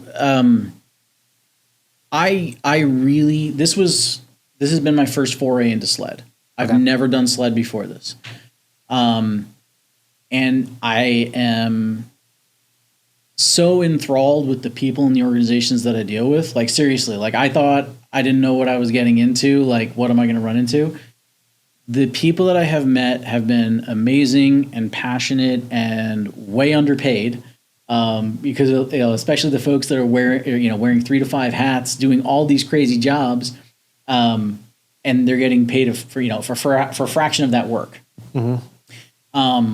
I really love it because, and I know historically we don't know each other too well, but like when I was a consultant and I would be brought in for engagements, I'm like an attorney, like in the way that I'm compensated. Like I help Fortune 100s come in and build an entire security program from the ground up. Like that is what I did for a very long time. For Fortune 100 companies? For like Fortune 100 companies. Okay, cool. And so I would come into these situations, after, there's been a number of large breaches that were newsworthy, that were in the news, that were headliners, above the fold type stuff, where I would come in and I'd help them build a security program. And I cannot tell you the number of times that I would come in and be completely unwanted and unappreciated by the people that I'm having to deal with. Because they'd come in and say, I'm a Fortune 10 company. I have all this expertise. I have brilliant people on my team. I have yada, yada, yada. We don't need you. And it's hard for me to not push back and say, hey, man, you've had 3 breaches in the past year. You obviously don't have things under control. I'm being brought in and paid handsomely because of that fact, because your board of directors thinks that you don't have this under control. And then when I go to the sled space and I'm dealing with these folks, like they want me there. They want the help. They want the support. And like it makes it so much easier to have it not be a combative relationship where it's just like, oh no, if you can do that for me, man, go ahead, take it away, go run with it, do the install, do whatever you want to do. All right, man, this is great. And it builds a stronger relationship. Like it makes me want to help them more. I'd want to help anybody, but like when you feel appreciated and somebody wants you there, it's such a fantastic feeling. I want to work as hard as those guys are working. Yeah, it kind of reminds me of something that Lester talked about was a struggle in kind of his role with the pay, right? The market, and this is something that we talked about with Andy. Yep. Right? The gap in pay between private and public, right? And there's a huge disparity, like huge difference. Especially at that role, Lester's role. Well, yeah. Lester told me what his yearly income was at one of the events, and I remember thinking like, man, I mean, it's really good still, right? Like it's good money, but I'm sure there are people making 3, 4, 5, 6 times more than that at Fortune 500. Oh yeah. And they may not be as accomplished as Lester, right? But he still stays. And he had talked about how the amount of people that kind of poach, the talent that he's building or that they're building within the community of the public space or public space, ends up getting poached 100% because they can make way more money. And when he was here, the Friday of either that week or the following week, he was losing one of his people. Oh yeah. Because of that reason. And granted, the person had applied for the job like a year or something in advance before they were leaving. But, he said, I'm losing someone, and I'm losing them because, they're making a decision essentially for the money and for their family, which he had no problem with. Yeah. But the one thing that he said was building a organization where people feel empowered. Yeah. And actually, interestingly enough, this is actually the video that I have, on his desk for approval, right before it gets released, is where he talks about how there was a study that he quotes that says money is or money aside, as long as you can meet the bare minimum as a person, you know, to have a sustainable life, food, water, you know, pay your bills on time and pay them, right? Aside from that, the one thing that keeps people staying at a company is when they feel empowered. Yeah. And if they feel empowered to do their role, the money doesn't become as much of a factor because they have much more sense of accomplishment in the work that they do. And what I find interesting in what you just said is that there is a difference between the groups of people, right? And what I feel like the difference is leadership. Oh yeah. Because when you have someone, we'll just pick on Lester for a second, who has the ideas that he has and how he wants to build his teams and how he wants to empower his people, you get people that feel appreciated, but they also want to do their best work possible, right? Absolutely. Money aside, right? But when you go to these Fortune companies where their goal is to, you know, make as much money as possible, get it done, hire the right people, figure it out, demand things to be done, culturally, there's a shift from the way that the business is run. Yeah. Right. And when there's a shift in how they run, there's a difference in how the people work. Yeah. So then when you show up to this place that, you know, sounds like Home Depot, if I'm being honest with you, it's where you show up and they're just like, oh, you know, we have all these issues, but we don't need you here. Yeah. Right. And it's because culturally, it's just why, you know, we have to make money. It's less about helping our people. It also reminds me of what Kim had mentioned, where the gentleman from GM, right? I think it was GM. There was I wish I remembered it better, but there was in the late 80s, early 90s, there was a gentleman that had a way of growing a business. And what he would do is he would cut off the bottom 10% of an organization. Yep. Right? I think it was Welch. I think it was Welch. Okay. I've heard of this before. He mentioned it, but I don't remember specifically. Essentially, every year they cut the bottom 10%, right? You see it every year. Like Cisco's going to do it in the next couple of weeks, right? They always do it. End of half. Dell's going to be doing it in the next few weeks, or Dell's already done it. You know, every so often, every quarter or every half, there's a layoff, right? And this person kind of built the system where if you take the 10%, it might have been Jack Welch actually, 10%, and eventually you would just get a really strong performing company, right? Fortune company. But what you also get is a lot of people that are worried about their job. Oh, yeah. Worried about if they're in that 9%, bottom 9, you know, are they going to have a job? No, right? So then it just creates this larger issue. But what I was getting at is the fact that when you're at one place where you're appreciated and you're empowered to do your role and you get paid handsomely, we'll say handsomely, to do that, you get a well-running machine, right? But when you don't have any of that, you kind of get this, what I would call hubris in the people that run it, because in their mind, well, we have so much money, we'll just hire the smart people and figure it out. But smart people do not equate to problems being solved. Yeah. Right? Smart people equate to really expensive payroll, and depending on how they're treated, whether or not they actually solve anything. Because there's a lot of people that get paid a lot of money to just sit around.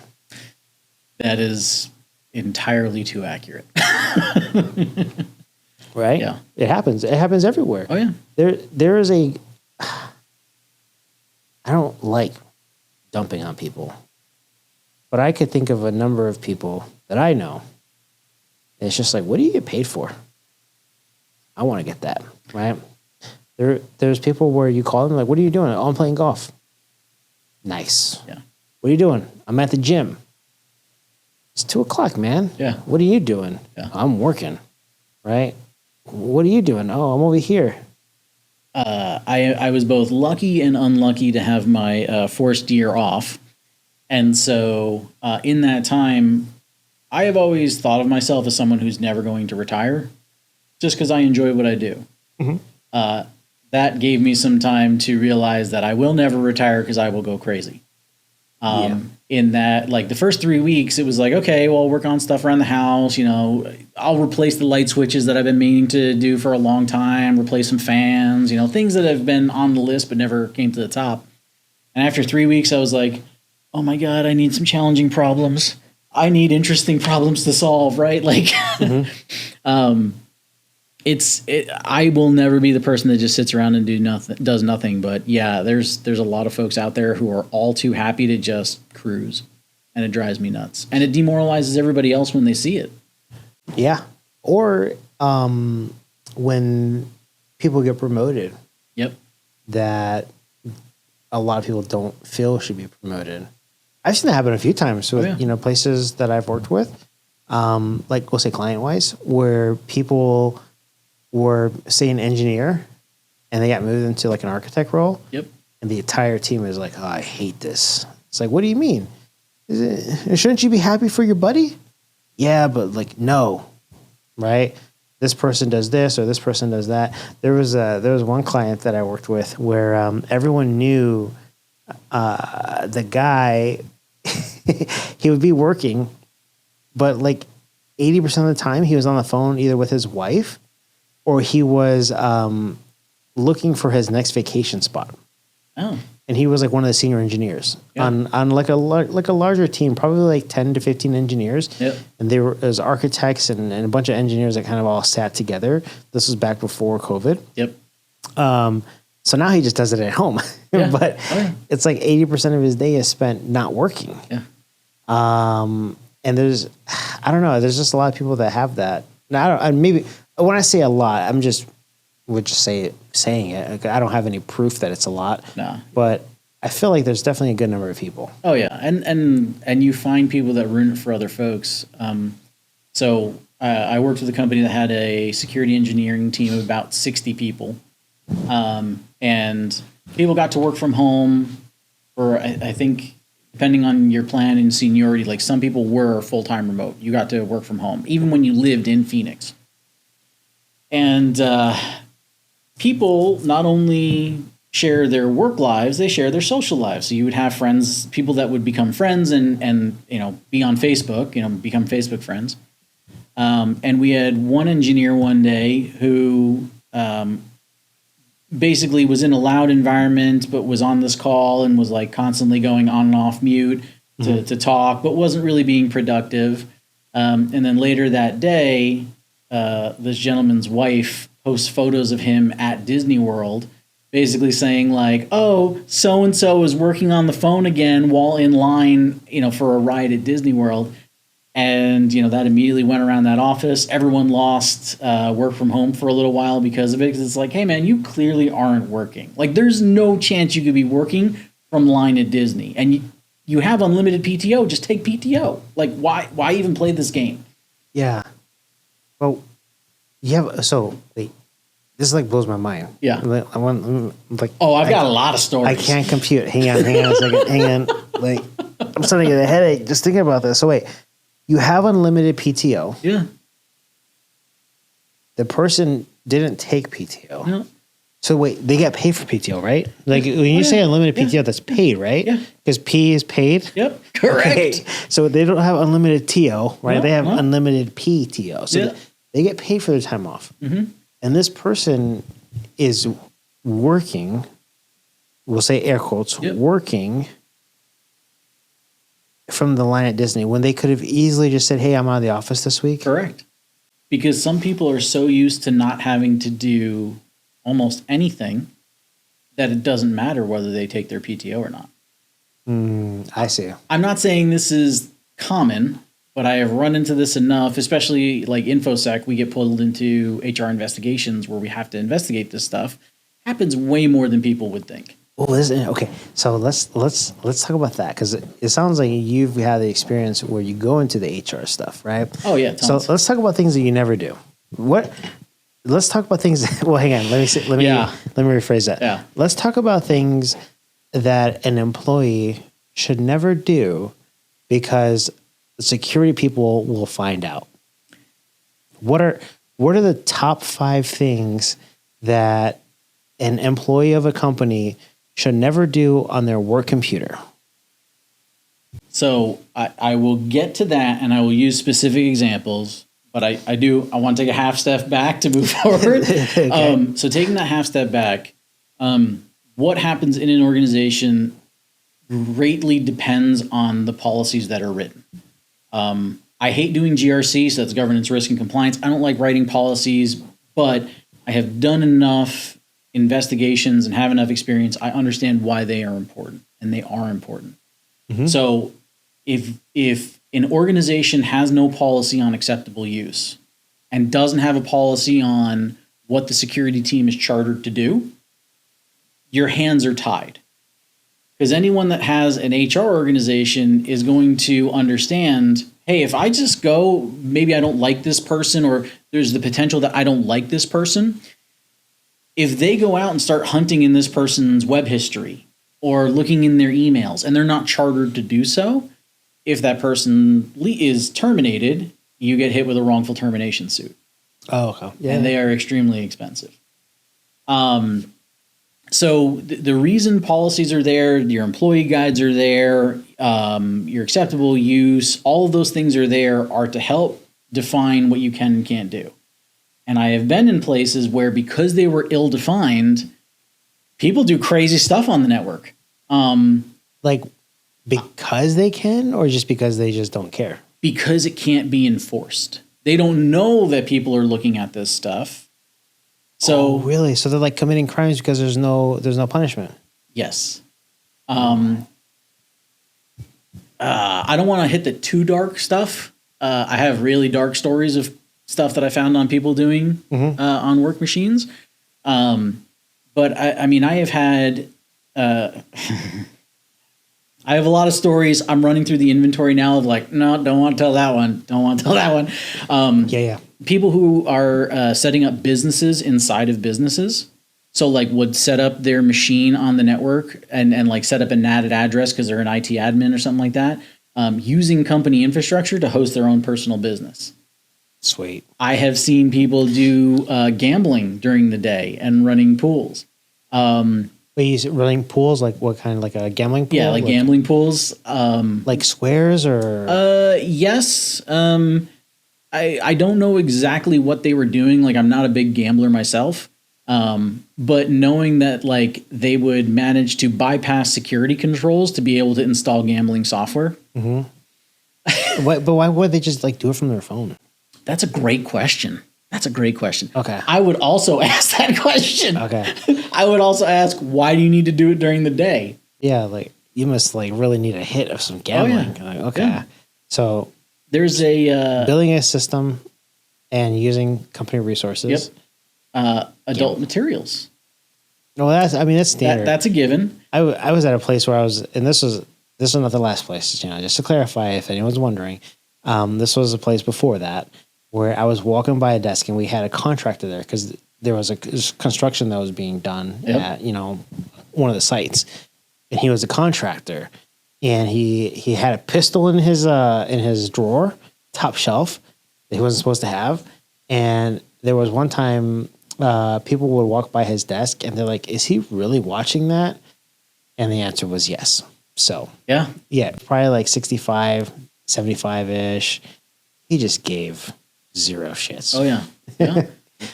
So we'll say adult, right, is one of them. All right, what's the next one? I'll call it infidelity. People who would either have relationships like through company corporate messaging with other folks. Like okay. I also had one instance where someone, and this might be inappropriate, this person would go on to Backpages when Backpages was a thing, and invite escorts into the company building under the guise of them being a vendor, and then would use, I believe it was called a meditation room, or it might have been a like lactation room for employees. No. So that's pretty serious. It is. That's like, you gotta have a pair to do that. Like, yeah. And here's the thing.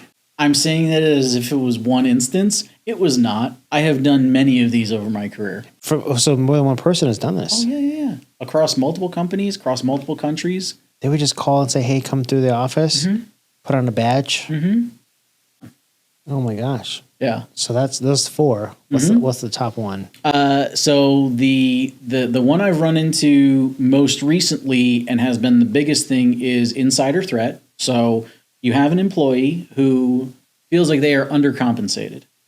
And then they get a message on Telegram saying, hey, we know who you are. We're willing to pay you $100,000 to run this in your company's environment. Oh, so it's not even like DLP. It's just more so like dropping a bomb on internally. Ransomware, staging it for ransomware. Yeah. We most recently, I worked with a healthcare organization, somebody that owns multiple hospitals, and they brought us in to do incident response because something, basically a file share on their network, got encrypted. And they had, shout out to Cortex XDR, so it's a Palo Alto product. It actually it caught the ransomware trying to get installed. But one thing that you can do in Cortex, if you're an admin, is, hey, no, I know this is good, run it, and I have to put in a Cortex XDR admin password. And so as I'm looking through the logs, I see, I was like, well, Cortex caught this thing. Why did it still run? And then it's like, user put in admin password.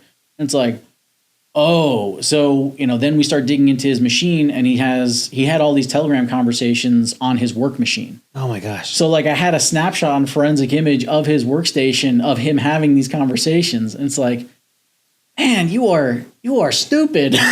So wait, so this person was in IT though? Oh yeah.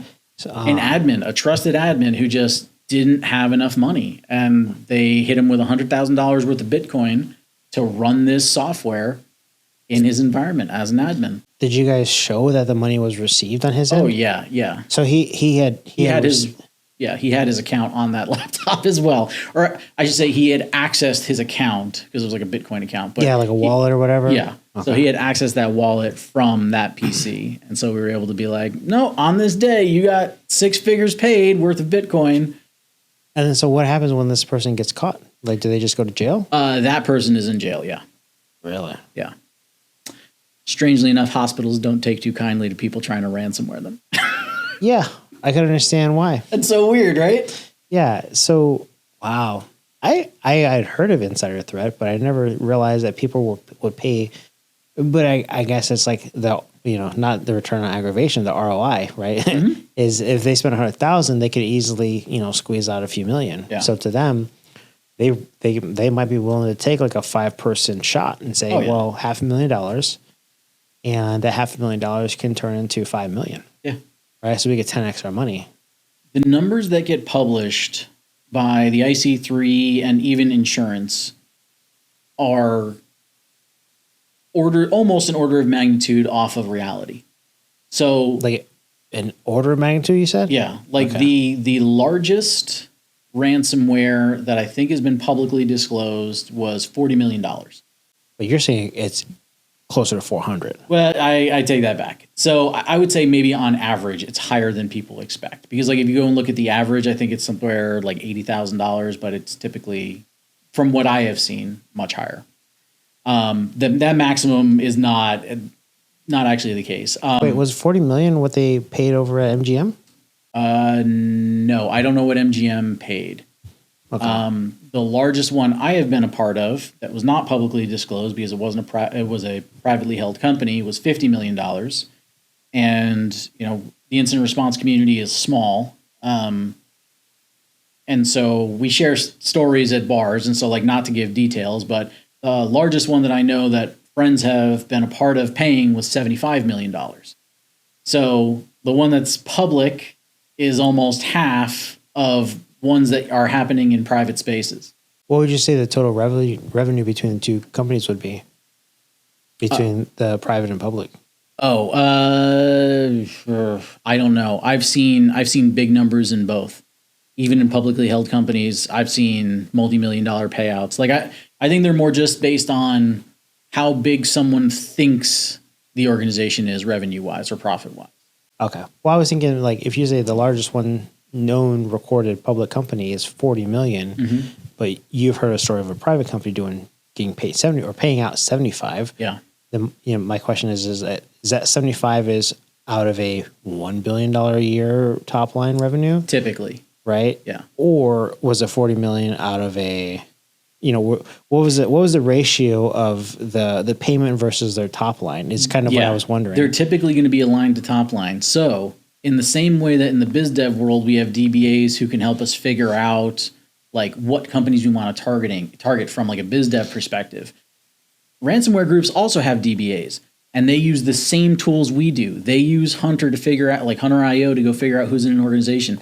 They use Zoom Info to go figure out, company revenue and potential profitability stuff. Mm-hmm. They'll have folks go out and pull SEC filings to figure out how much you have. Mm-hmm. They will do all that to figure out approximately how much they think you can pay. And in some instances, if they can't figure out profits, they'll do about 10% revenue. Really? Okay. Sometimes it can be as low as 2 or 3% if it's a massive organization. But yeah, no, that's where they kind of sit. So they're basically on Zoom Info, just looking up people and saying, yep. I've never heard of Hunter.io. That is another tool for figuring out emails and corporate structure in a company. Oh, okay. So it's like an Apollo or like okay. Yeah. So it's like a Zoom Info Apollo. Yep. Oh my gosh. The same research biz dev does, they do the same thing. But they're doing it. They're looking at like what the potential is for the client, but less of a what could we sell them versus what could we pull from them. Yeah, because I mean, and it's funny because while I'm not a negotiator, the one place I will do it is for ransomware stuff. So you've negotiated ransomware? Oh yeah.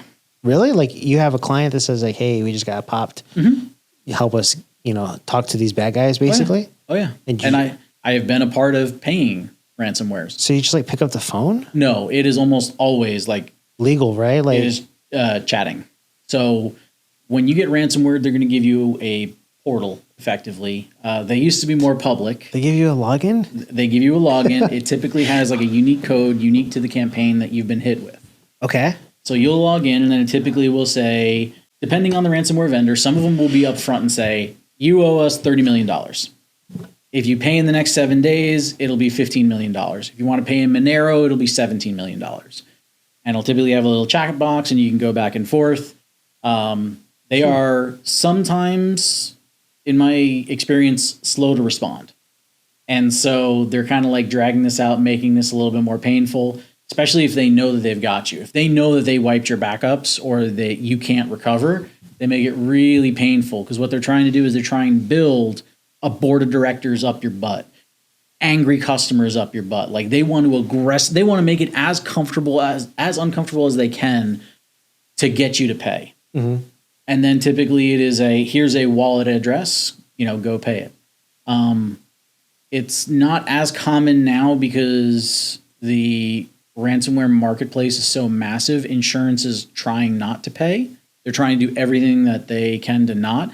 But I have been in organizations where the ransomware actor got in, they wiped their virtualization environment. So, ESX or whatever else they have, they wiped all those devices. They wiped storage, backup appliances. They have nothing. So basically the only choice they're left with is to A, rebuild the company, which may or may not be a possibility, especially if it's like multinational, or B, pay and then rebuild the company, but do it with like a leg up, right? Because you don't, at least I've never been involved in an instance where you just restore your backups or like run this decryptor and then this thing is back up and you go on with life. Like, no, you take data if you want. So like, let's say with a domain controller, you recover it. It's the only DC that you have. Okay, you restore this DC, you'll build a new DC, you'll join it to the cluster effectively, you'll have your DC replicate over, move all your FSMA roles, and then kill this DC. Like this DC doesn't exist in the future. You don't just like restore it and then, hey, it's back in production. So wait, okay. So that's for the domain controller. So are you saying that clients do the same thing with the infrastructure too? They just migrate everything over to something for the most new? Part. Yeah. So like say they just bought, and this is, coming. So I want you to take this is coming from the perspective of someone that has never been through this, right? So I find it interesting because it's like, man, there's probably so many things that I don't realize about this. Yeah. So there, what'd you say? I have a rack, 42U rack, UCS blades, got some NetApp in there, right? Petabyte of data. Yeah. Some top of rack switching, power banks at the bottom, right? Standard build. Yep. Very standard. A flex pod. Yeah. Right? We'll call it a flex pod. So I get hit with ransomware. Encrypted. When you say wiped, you mean delete everything or just encrypt it? No, just encrypted. So it's typically block level encryption on individual files. Because they want you to be able to log in and see the ransom message. They want you to, okay. So they want you to see how bad it is. Yep. So you get in and you're looking at it and it's just fully encrypted. Yep. So nothing you have can access it because there's no key to get in, right? Correct. So it's been wiped. You pay the money. They give you the key to decrypt it. Yep. What if the key doesn't work? That is always a risk. So like you could pay like $50 million and say, sorry, bad key. Yeah. It can be bad key. It can be it doesn't work. You might get no key. There's also the instance where, and I've only seen this twice, somebody doesn't realize there are actually two threat actors in the environment. The first one encrypts the environment. The second one realizes what's going on and then also encrypts it. So you typically see extensions added to file names. So it would be, .lockbit, Akira as another example of two different groups. So now either you're paying two ransoms or no one's getting their files back. They'll do it to deny the other ransomware actor or the other threat actor from getting their files. So like you may not be able to decrypt, period. And on top of that, they may have also taken a copy of your files. So now they can just take all that data, especially if you're storing like PII. Yep. Always a fan favorite. So, hospitals. Oopsies. Oh, yeah. So you get the key. It works. So you're telling me that the due diligence that needs to be done from the client's perspective is to essentially say that has cooties. We have cooties on those servers. Yeah. So then, in general, we don't kill hardware. We don't get rid of hardware. But the VMs that you have will typically blow the VM away and move the data over. So like the operating system, any mechanism for persistence they may have, that doesn't carry over. It would just be the application itself. You've got databases, we'll move data from the one SQL database to the next, but like the server itself does not persist. Okay. Yeah. So I thought when you had said it, like everything just gets thrown out in the trash. That's fair. Yeah. Okay. So you're saying that anything that was active at the time of encryption gets dusted off and reinitiated on either a new host in a new cluster on the same host potentially. But nothing from memory is transitioned over. It's 100% like a brand new born baby. Yep. A VM being born. Yep. There are also exceptions, and I'm going to say these are real exceptions. So this is not common. We haven't seen it a lot. I've only seen it in maybe one, maybe two environments, which is there are mechanisms for persistence where you get in on UEFI. So you have like a boot level rootkit on a machine that persists past, changing out an entire operating system. Yeah, like indefinitely. Yeah, they are few and far between. There was one this past year with Barracuda email gateways.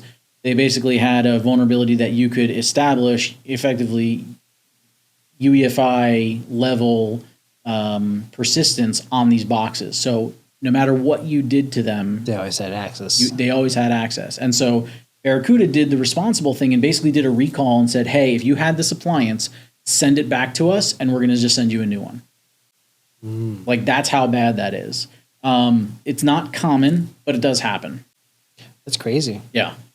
So that's well, I wouldn't necessarily say it was close to the CrowdStrike thing, right? But there, it wasn't in the, I guess it kind of was. It was in the kernel. It was, yeah. The CrowdStrike thing, I told most of my customers, because here's the thing, I put CrowdStrike out at dozens of customers for high tech. Most of the state runs it. I know you have, because I've seen some commercials for the state of Arizona. Oh yeah, where they CrowdStrike, and when that happened, the first thing I thought was like, oh my gosh, like, because it was in an interview that I watched, it was kind of, thinking about things to talk about with Ryan, was how he has essentially this, like a neural network of every department kind of sharing information. And I think he has a special name for it, but where they kind of do this for the state. Yeah. And whether someone buys into it or not, they have it, in these other parts, right? I was like, oh my gosh. So when that happened, I know, well, someone's definitely going to have a long weekend, right? Oh, yeah. So when you say you guys mostly do sled, I figured you guys had. So like, what was that like? So that was particularly awful because I was down at Tucson presenting at a conference, and the first night I sleep, this is probably overshare, but the first night I spend any place, I don't sleep. So like anytime I go to a hotel, that first night I won't sleep. Really? Yeah. So what if you travel every day? I won't basically sleep. I mean, eventually I'll pass out from exhaustion, but it's one of those things where like I want to sleep, but I just won't be able to. And apparently it's decently common because when I tell folks, people are like, oh yeah, me too. Just that first night, any new place. Well, I get that pillows suck. Yeah, that too. Pillows always suck. Like, well, sometimes when you go to a place, you're just like, hey, can I get like an extra set of pillows? And you just kind of like slam them together, and then eventually you have like a pillow. Yeah. But I've never gone somewhere and I couldn't sleep, so that's interesting to hear that. But so like I haven't slept the night before to get through this presentation at a conference. I've done like 16 shots of espresso throughout the day, so I'm ready to crash. It's 10:30 and I see a ding on my phone. That's a local college that goes, "Hey, we're starting to get some reports of CS agent crashing stuff." I was like, "Oh, that's kind of weird." And like literally, head is on pillow. I'm looking at my phone. And I see from Homeland, somebody pings me and says, hey, we're getting reports of, CrowdStrike crashing. And I'm just like, oh, dear God, no. Oh, please, no. So you got 2 pings in like less than 5 minutes. Yeah. So it was. And so then I just jump on Reddit, go to the CrowdStrike subreddit where, like, because they participate there. They have good active engagement. And I'm like, oh, sort by new. Oh, please, no. Please, no. Most recent. And I'm just like, oh, God. And it was, somebody had said, hey, it's crashing globally. And we run it internal to high tech. We also use it on basically our Bastion hosts and our monitoring servers for all of our customers. So 10:30 hits, that update goes out. We lost visibility to all of our clients. Yeah. And it was like, oh, that's a bummer. So, but I think they released the fix like at 3:00 in the morning, right? Well, they had a fix pretty quick. The problem was you need to touch every single endpoint to be able to get in and apply it. So how did you guys fix it internally? So almost all of our stuff, we have either IP-based KVM or they're virtuals, so we were able to just jump in. And then for the employees that had it on their workstations that suffered, because luckily it was 10:30 our time, so a lot of our engineers weren't online. They had their machines shut down. But for the handful of folks that were in the NOC or the SOC that were up, we had a command string of, hey, if you just delete this file, it'll come up. Oh, okay. Yeah. But everyone that had their computer on, just waiting for that update. Yep. Because when I leave this computer on, Windows L, right? Yep. And I'm out. Yep. And then Windows is like, hey guys, got an update, and it just does it on its own. Yep. So all the people that do that for their computers got whacked. Yeah. But most of the 110 people will say a lot of them are VDI. No, so no VDI. Everyone has their own workstation. Our servers are primarily Linux, so Linux wasn't impacted. It was just Windows. So we had a handful of systems like domain controllers, things like that were internally hosted that they had issues. Some of our monitoring tools, custom applications that are built for Windows for customers, like those went down. Mm-hmm. But overall, not terrible. But someone had to go into every device And touch with it. like a USB key, or at least log into the server and It was get in and delete a single file, and then as long as you could do it quick, because it wasn't until that code ran that it would crash. So you'd get a few seconds, potentially to a few minutes after login before it would blue screen. And so so there was like so this is interesting because I wasn't involved with fixing anything or for that matter like part of that for anyone. So there was a window Small from window. Yeah. start, like turn on computer, to that update file executing. Yeah. So if you knew someone, like, you would probably send an email and say, hey, do not turn on your computer Yeah. until like someone from the tech team is on ready to go. Yeah. And then it was kind of like 60-second run of, Well, so in this particular instance, it actually wasn't that bad because the dynamic mechanism that they used to push down the file, it was only available for like 15 minutes. So if your machine was off during that time, you were totally fine. So if you even 30 minutes later booted up your machine, the copy of the file that you got was totally fine. So you didn't have to worry about that. So it was only people that were like active on that machine. But if you rebooted into safe mode, then you didn't have to worry about it at all because the agent wouldn't load. Yeah. And so a lot of people just said, hey, boot into safe mode, delete this file, reboot, you're good. yeah, but it requires it. There wasn't like an over the internet just stream of update. It was someone had to go into each one and do the required work. There, in general, yes. There was eventually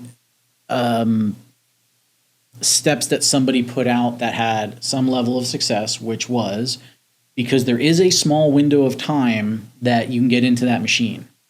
And because the file has now been fixed on the client side, if the CrowdStrike agent detected, hey, this updated file is there, go pull it down, it was then okay. But you needed to get into this, like, it wasn't necessarily a race condition, but you needed to have CrowdStrike pull this file down before it tried to run it. Okay. And so what people were, kind of putting out there is any machine that's on Wi-Fi, go cable it in, because your network adapter on wired is going to come up faster than Wi-Fi. And in some instances, that was good enough. So it was like, okay, if I now hard cable this in, it comes up fast enough, it gets a copy of that file, and stops crashing. Okay. But yeah, they didn't have a great fix it remotely solution. So anything that you didn't have an IP KVM on, or anything that wasn't a VM, it was, congratulations, you're driving out and touching it. So did you have to go out and do this to any devices? I did not. So I had folks on the team that did. Okay. And then, so we handled the virtualized environments for a lot of our customers. We handled a lot of our stuff internally, but didn't, because everything is virtualized, so we didn't have to go crazy. But then it came down to large school districts, cities, stuff like that. And when it comes to that point, we're depending on our customers. So basically we packaged it up. We gave them instructions exactly of what to do. One of our devs wrote a script that would try and, you could load it onto a USB stick and it would run as soon as, it was loaded. So we tried to automate it as much as we could, but then we're heavily dependent on those school districts and cities and counties and the state to go actually machine to machine plug it in. Yeah. Because I know a couple of people that I was talking to that were up Friday night, Saturday, Sunday. Oh yeah. Monday. Oh yeah. Tuesday. They were like taking shifts. Oh yeah. Right. Yeah. And I think so let me take a half step back. I like that phrase. Take a half step back so I can go deeper, right? Because it reminds me of what Kim was saying, where it's like when you think about from the perspective of who is affected, it's different than the people that aren't. Yeah. And we'll say 5 years ago, right? I was in a sales role and I would hear of something like this happening or a hack or just whatever. And you think, oh, okay, cool. Easy fix, right? And you just move on with your day. Yep. But as I've done this, this podcast, and I've talked to more people in security. I talk to a lot more people now in security. I text people way more often, and people that are in, role in leadership roles. And I would, hey, how's this, what's the deal with this? Yep. And oh man, the team is struggling. We've got, this. I talked to people on the team. Yeah, we've got people up all night. And it's like, I kind of feel bad. Like, oh man, I wish I could help. Or, So we were uniquely in an even worse place because it's the first time I've ever had to do this in 26 years where I have a finite set of resources. I have 40 people, 49 people that I can go have do stuff. Yeah. And you get on a call with Homeland and the airport is down, all the fire stations are down, the police are down, hospitals are down. Who do you hit first? Of those critical services, what is most important? That was a crappy situation to be in. I don't know. What do you pick? Yeah. I mean, I think we ended up going with hospitals first, and then fire stations, police, and airport shortly after. But yeah, there's no good answer there. It is, okay, let's divide up and do everything that we can all at once.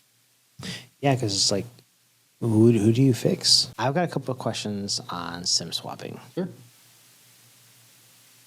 Hypothetically speaking, Mm-hmm. we gotta say that for everything. Which, by the way, there's I think actually there's either a talk tomorrow or there's a talk in September sometime where Rich Owen's going to be on there with Kim, with Lester, I think with Mike. I did see that. And Todd. And there's another gentleman, I think. I might have named all of them, but I heard from Rich that it's called Hypothetically Speaking. Nice. So, and I like that because hypothetically speaking precludes us from any statements, right? It's like, well, it's hypothetically speaking. Yeah.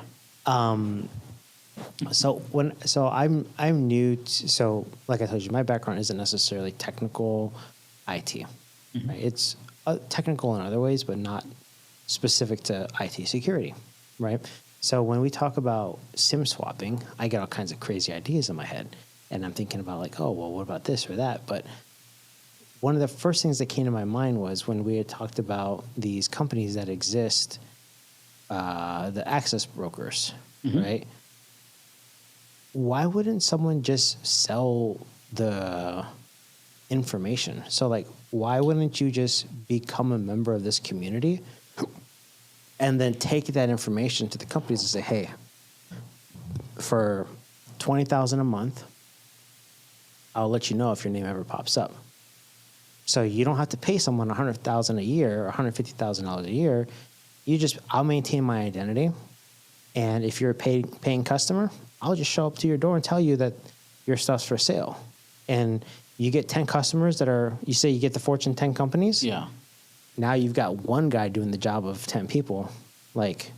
So that is not too far off from how some of the threat intelligence companies are. Okay. So, I'll give two examples of maybe Recorded Futures and SpyCloud, both fantastic companies. Both have brilliant engineers. Mm-hmm. Both have people that maintain these synthetic identities. And by the way, so the initial access brokers are effectively the threat actors that do the initial breach and then sell the data. The folks that work at some of these threat intelligence companies potentially could have had some similar lifestyles in the past. Okay. So, man, we're going to delve into another topic that I like to discuss with folks. So bear with me. Should I get comfortable? So I've lived outside and worked outside of the United States for a long time. And one thing that I have taken back to the U.S. that I tell people in conferences is I think it is a uniquely North American thought that crime is not a legitimate business. Interesting. So when you travel outside of the world, South America, Africa, portions of Europe, Asia, Russia. crime can be seen, Northern Asia. crime is seen as a legitimate business where it is transactional and, we'll kidnap your child, they'll be taken care of, and as long as you pay us, you get all of them back. All of them? As in more than one child, or all of the... All of that one child. Okay.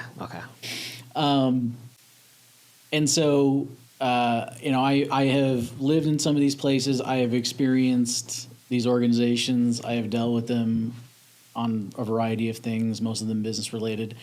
And it is only in North America where we really see crime shouldn't happen and these people can't happen. There is a much wider, we're very black and white about that, where the rest of the world plays in the gray space. Okay. And so it's not necessarily seen as a bad thing to do those activities in some of those countries. It's seen as a legitimate business. Hey, what's your dad do? He's a hacker. Yeah, he's an initial access broker. Cool, man. He targets hospitals. Could he teach me? Yeah. Really? That is... So a lifetime ago, I did work at Chase, doing security stuff for Chase, and we would track organizations, especially in Eastern Europe, where this place would go from almost no plumbing, almost no electricity, to having 2 Bentley dealerships in the span of 10 years. And it happened because somebody came to the United States, understood more about the financial sector, learned what carding was, learned what, how you interact with the banking system, went back to his home country, and then opened up an IT school where he trained people effectively how to breach banks. And they became very prosperous. You went from third world to first world in the span of a decade. Mm-hmm. And it is a direct result of this person opening this school to train these people. Okay. And that is not a unique experience. We have them in Africa with Yahoo Boys. We have them globally, where people will build these communities where these activities take place. And so, yeah, it's just not necessarily seen with the same stigma that we attach to it. Yeah, because here you go to jail. Yeah. What happens over there? You pay a bribe. Oh. Yeah. So what you're saying is if the law enforcement here was, we'll say, tarnished, yeah, crime would probably be an okay job too. Yeah. Because really the only distinction is out there, you don't necessarily go to jail. You just pay to get out of jail. Yeah. You can't really. I'm sure you could do that here, but So one of the things that law enforcement does that I feel like a lot of people underappreciate is some of these ransomware threat actors who have stolen, and I will say it is stolen because they took it from companies without doing any service, they will publish information about these threat actors. They will say, hey, Mike Bonner in Russia has $9 million that he has taken out of American companies. Mm-hmm. And they'll put it out as, almost like a suit in absentia. They're suing them, but they're not going to show type of thing. Okay. The reason they do that is that now everyone in Russia knows Mike Bonner has $9 million. To be clear, Mike Bonner does not have $9 million. Does not. And so when you're in a place where some levels of crime are in a gray space, and I know somebody has $9 million, I could go out and start doing ransomware myself, or I could go get a lead pipe, break that dude's knees, and get access to his crypto accounts. Mm-hmm. And that has happened. Really? Oh, yeah. That's why some of those folks have had their information published. There have been threat actors who have been kidnapped by locals and held hostage until they gave them access to crypto accounts. All of that stuff has happened. And all because basically people ratted them out. Yep. And why would they do that again? Well, the U.S. government does that. We will file a suit saying, hey, this person has it because you're unreachable. Your country won't let you be extradited. So basically just let criminals take care of the criminals. Yes. Funny. Yep. So creative problem solving. Yeah. It's well, I know they got a lot of money, so let me just go rob them instead. Yeah. Right? 100%. Man, that's terrible for the people. But is it really? I don't know. Yeah. Because they're the ones robbing, we'll say, American citizens. So Yeah. is it? No, probably not. But Yeah. I don't have a whole lot of sympathy for somebody that goes in and ransomwares hospitals. So no, I mean it's interesting that you said it's transactional. I just thought it was people cared less over there, and maybe that's a part of it. But yeah. I think when you kind of designate it as transactional, it feels more like a job. Yeah. Like going to Wendy's and buying a biggie bag. Just went to Wendy's and bought a biggie bag. I have had friends that grew up wealthy, like in Brazil and other places, who will casually say, "Oh yeah, no, I've been kidnapped 3 times." Like and it's like, what? Like that's a thing? And it's like, oh yeah, no, I mean it's just they'll take care of you, and as long as your parents pay, you're good. And yeah, I had one friend who had been kidnapped 3 times throughout his childhood because he had very wealthy parents. And so it was just something that all of his wealthy friends also went through. It's like a badge of honor. Like, how many times have you been kidnapped? Yeah, something along those lines. So what happens if they ask for more money than your parents actually have? That I don't know.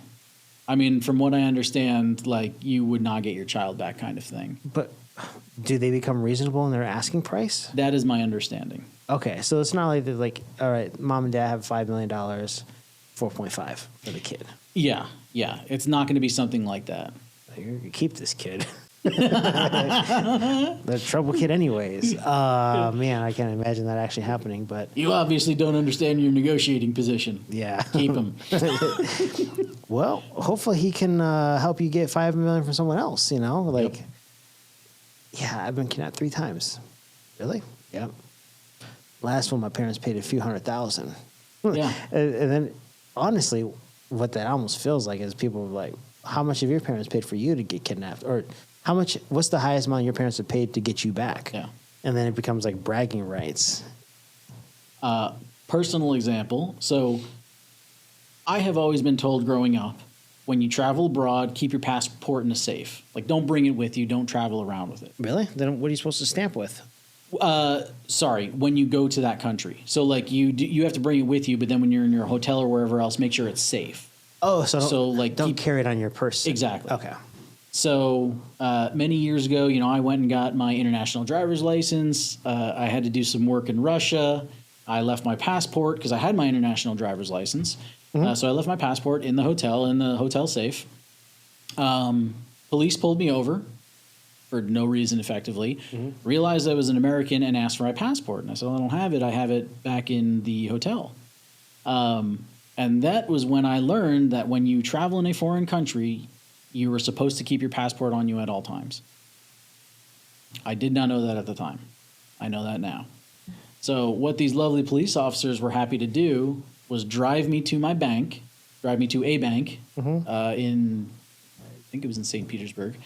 I took $500 out of the ATM because that was the max. And then because it was like 11 o'clock at night, they're like, no, what we're going to do is we're going to wait an hour Until 12 until it's 12 and it rolls over and you're going to give us another $500 and then you can be on your way. And I gave them $1,000 and I expensed it to the company I was working for. Really? Oh, yeah. So what would have been different had you had the passport? So supposedly they wouldn't have had justification to pull me over or to arrest me because the whole idea was you don't have your passport, we can arrest you now. Oh, it's almost like you have no form of identification. Something like that. Like if you're driving a car without a driver's license and you get pulled over, like who are you driving? Yeah. And I did have an international driver's license, which is what I thought I needed, but I was wrong. So you left your passport and they basically said, well, technically this is an offense. Yeah.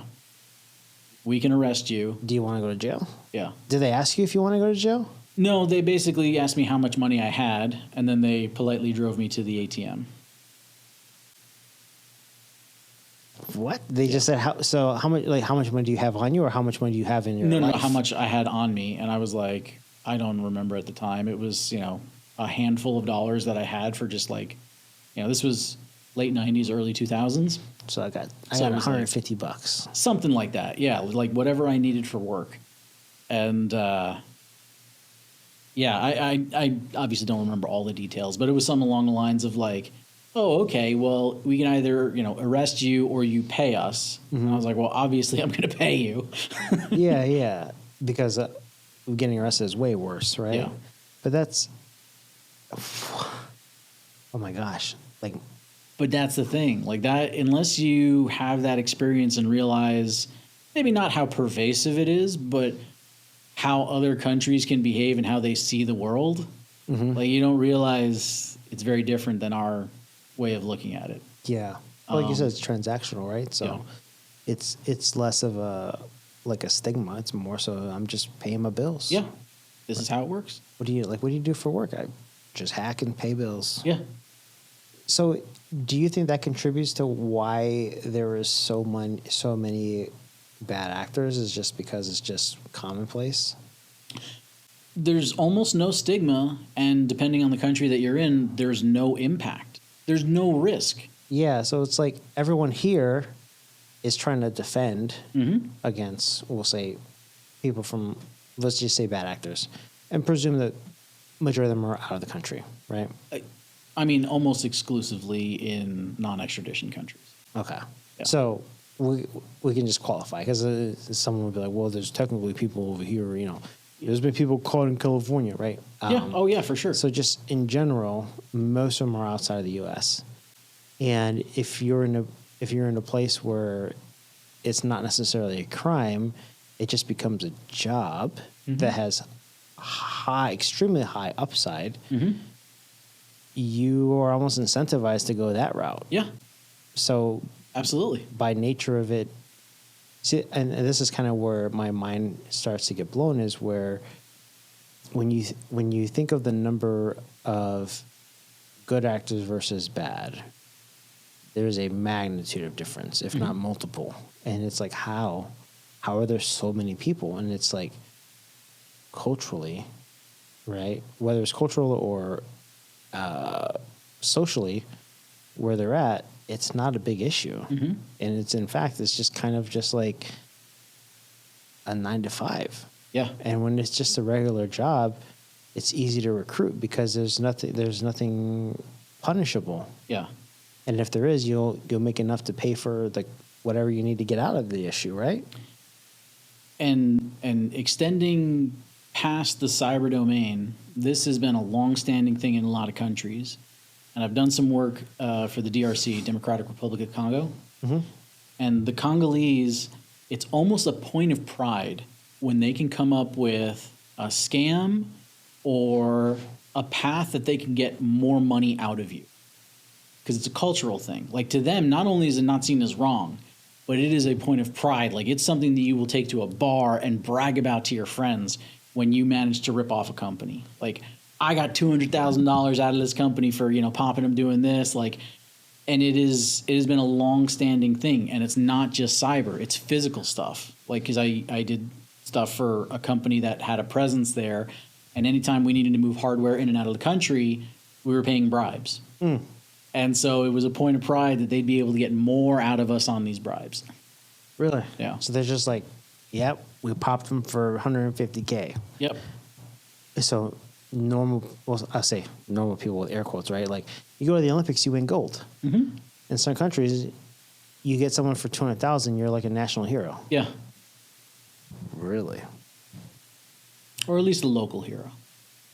It kind of blows my mind to think that there's a world out there that accepts things that are frowned upon elsewhere. Oh, yeah. Man, what other kind of craziest stories do you got? Because I feel like you got all kinds of crazy stories. I do. So I speak most years at CactusCon. I've spoken at Black Hat and DEF CON. But I never speak in rooms that are recorded. Like this one? Like this? No. No, I mean, I have a lot of really good stories, but some of them are covered by NDAs. Okay. Some of them are just like incredibly embarrassing. Some of them are ones that like I'm okay sharing, but I don't want to have recorded because like in one instance somebody passed away because of some stuff. And so I have tons of just wild things that I've seen throughout my career. I've been really lucky from that perspective, but yeah, don't want to have them recorded somewhere to be played back.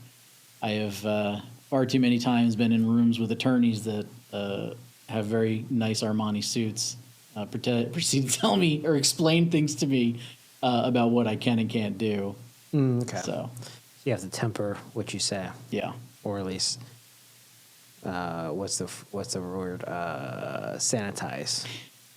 yeah, because especially some of the larger breaches that are incredibly embarrassing for an organization, or they are publicly held and did not put in their 10K or 8K filings.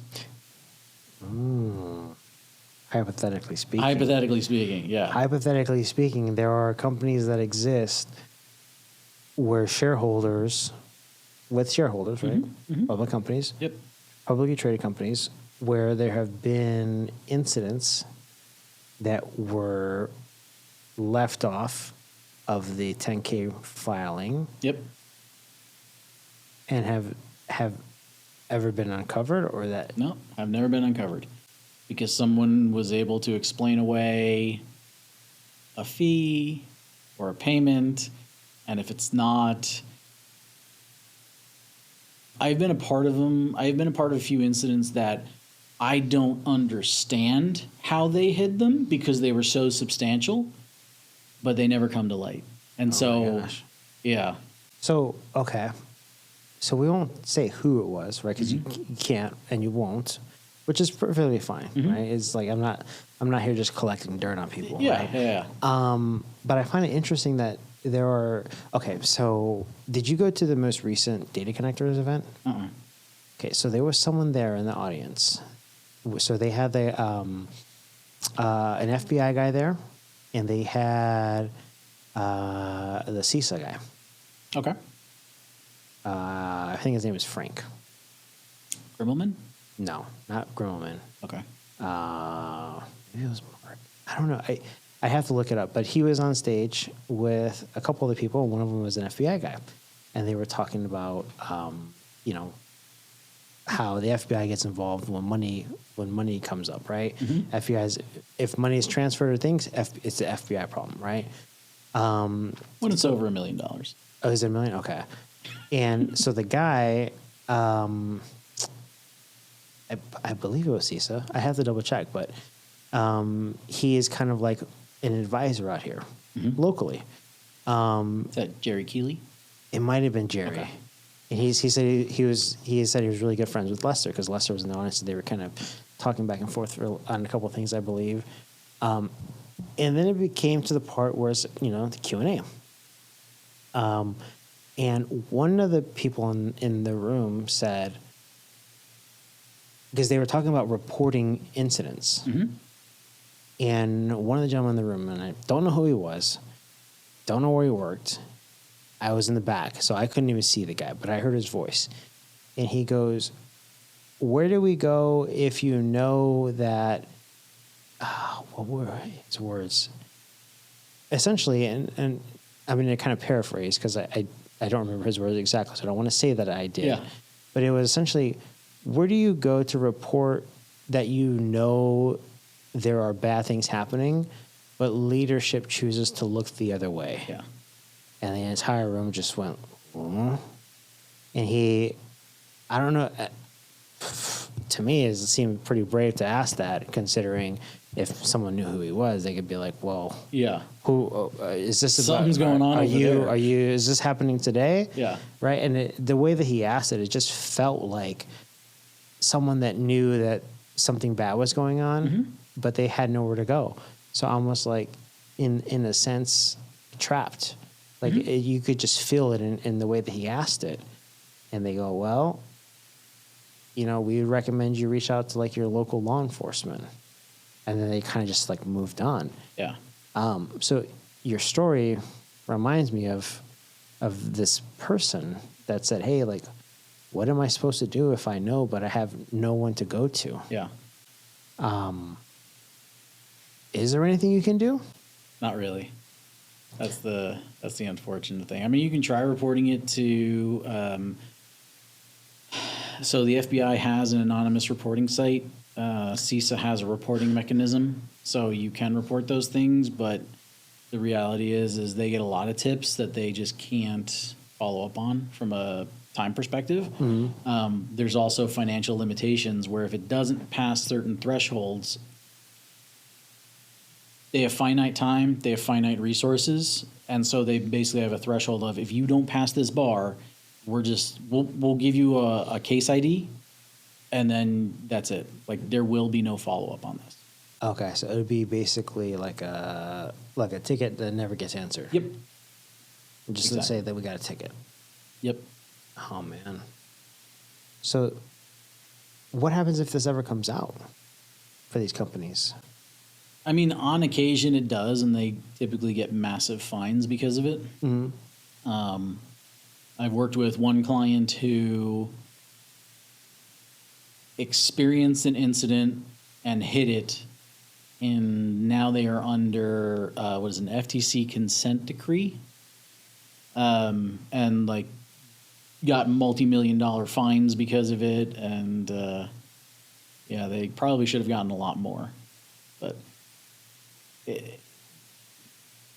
there's a variety of reasons why you do it.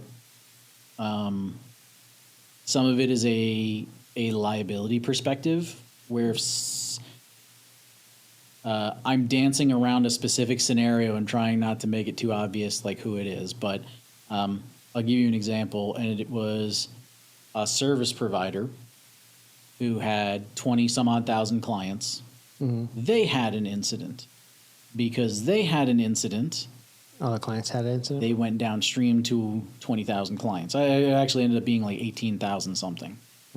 And so these clients are having ransomware incidents, and they are actually bringing in this parent organization to do ransomware response and incident response for these organizations and charging them for it, knowing full well it was this organization that caused it. The parent organization, this service provider. Really? And so I am doing incident response for the parent company, and I'm being told by attorneys, signing extensive documents, basically signing all my rights away of, you're not going to tell anybody about this. Because the second you open your mouth, now it's a liability for all of those companies to come sue us. But if they don't know for sure that it was us, we're not going to publish it. And it wasn't in their filings. Jeez. Sounds like something I should cut out of this recording. Yeah, that may be a good idea.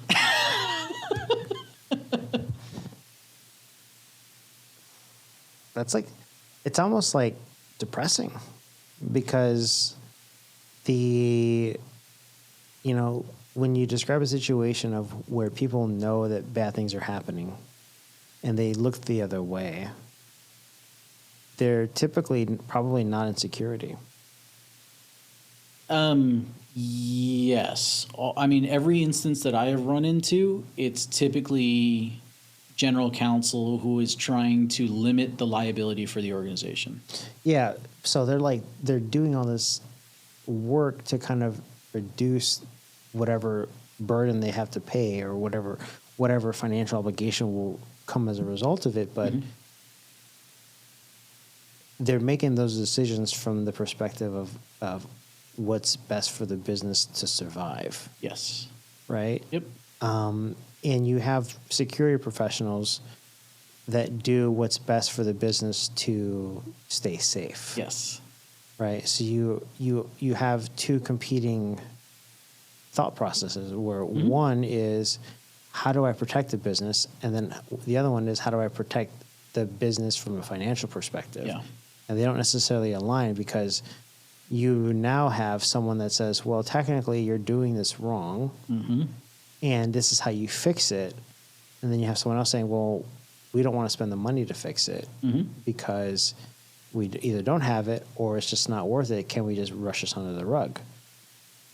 So what you're touching on is an element that anyone that's in GRC has probably experienced, which is when you're going through a risk management program, when you do a risk assessment of my organization. So typically what you do is you take a security framework. That could be NIST, it can be CSF, it can be CIS, it can be HIPAA, it can be PCI, whatever framework you want to use.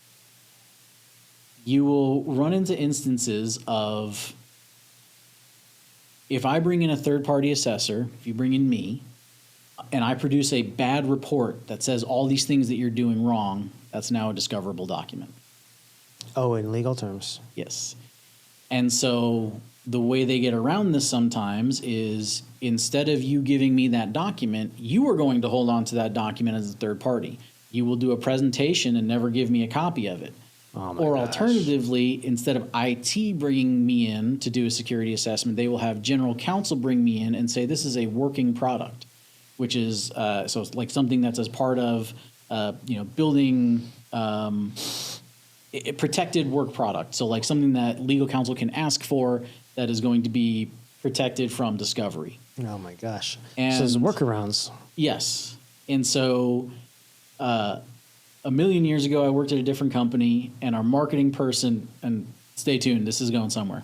Okay. Our marketing person said, hey, does anyone have any good mottos for the company? And it was a security services only company. And I said, company name, taking you from ignorant to negligent. and our marketing person is like, I love the message, love the motto, we're definitely not using it. But that's really what we were doing in a lot of those instances.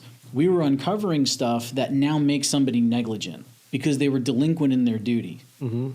And in IT, we don't have really good classification for gross negligence, so it would never be something that would put somebody in prison.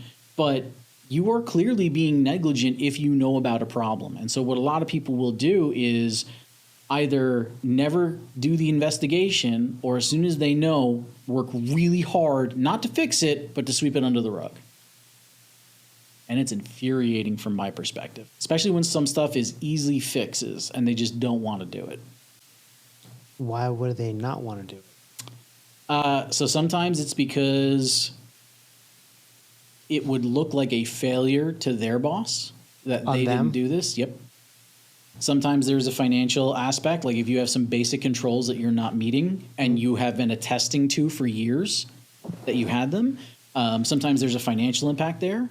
Sometimes there are legal aspects because there are some compliance regulations that say the CFO signs off on it, and if not, go directly to jail kind of stuff. No one's actually ever gone to jail for it, but the threat is always there. Man. How many... This is my fun life. Yeah, like I said, it sounds kind of depressing, man. Like it's... No, because these are the exceptions rather than the rule. Okay, so the number of occurrences for this is way smaller than the number of positive outcomes. Yes. Okay. Understand this is over a 26-year career. So Okay. So let me ask you this. How many, in your experience, hypothetically speaking, if we were to pin down 5 Fortune 500 companies, yep. how many of them would you speculate fall into this category of having issues that have been swept under the rug? Tough question. Would it be bad if I said all of them? I thought you were going to say I don't want to answer. I plead the fifth. No, I mean, I think once your organization passes a certain size, that is just part of doing business. You just pretend, look the other way. You are going to encounter things that you have to look the other way for. And I'm not saying you do this at an organizational level. I'm not saying this is like board of directors on down or telling people to ignore stuff, but employees, for fear of retribution, embarrassment, or whatnot, will put things aside. There is also an element of someone not understanding risk management, because I can say, hey, your device is unpatched. And to you, that means, oh, someone might compromise this device. But if somebody has a risk management background and you walk through the actual threat of what that risk is and the downstream consequences, it might not be, hey, this device is down. It might be someone dies. Like this sensor monitors something. Mm-hmm. It's a health and safety feature. It's a whatever it is. It's in healthcare. So you not doing your job means that someone might die. And the person that's in IT is only looking at it from the perspective of, well, it just looks like I would be delinquent at patching if I don't update this device. Okay. So sometimes it's them not thinking through what risk actually means to the organization. Yeah. the overall risk downstream. Yeah. So 100% of the Fortune 500 have at least something happening. Well, so every place that I have gone to in 26 years, and this is from Fortune 1 to tiny, small, and medium businesses, every single person has been delinquent on something. And it may not be that I have an entirely missing control, like especially when you get into a larger organization. It's not that, hey, I don't have EDR. It's that my organization is so big that there are pockets where I don't have either visibility or the ability to do control, right? We do, we're a Fortune 10, we're doing mergers and acquisitions every week. We have organizations that come in, they're lacking those controls. Like there's always going to be gaps. And I think that's just a product of getting bigger. When you're smaller, the problem is I don't know, or I don't have funding, or I don't know that this is an issue or something like that. But as you grow, it's just the organization becomes unmanageable. Yeah. It's like crazy to think about that it is like that. I mean, that's so for a long time, I had heard this phrase and I use it and I still use it to this day. Technical debt collectors. Ransomware and threat actors are technical debt collectors.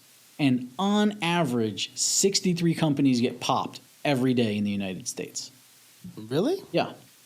And that is just through ransomware. That's not including like business email compromise or other ways to impact a company. I should also note, business email compromise, much larger financial impact than ransomware. Really? Yeah. How so? So the impact caused by BEC financially is substantially larger, order of magnitude, even in like the FBI's IC3 reports, than ransomware. Because they'll say ransomware is a $900 million a year problem. It's a $2 billion a year problem for business email compromise.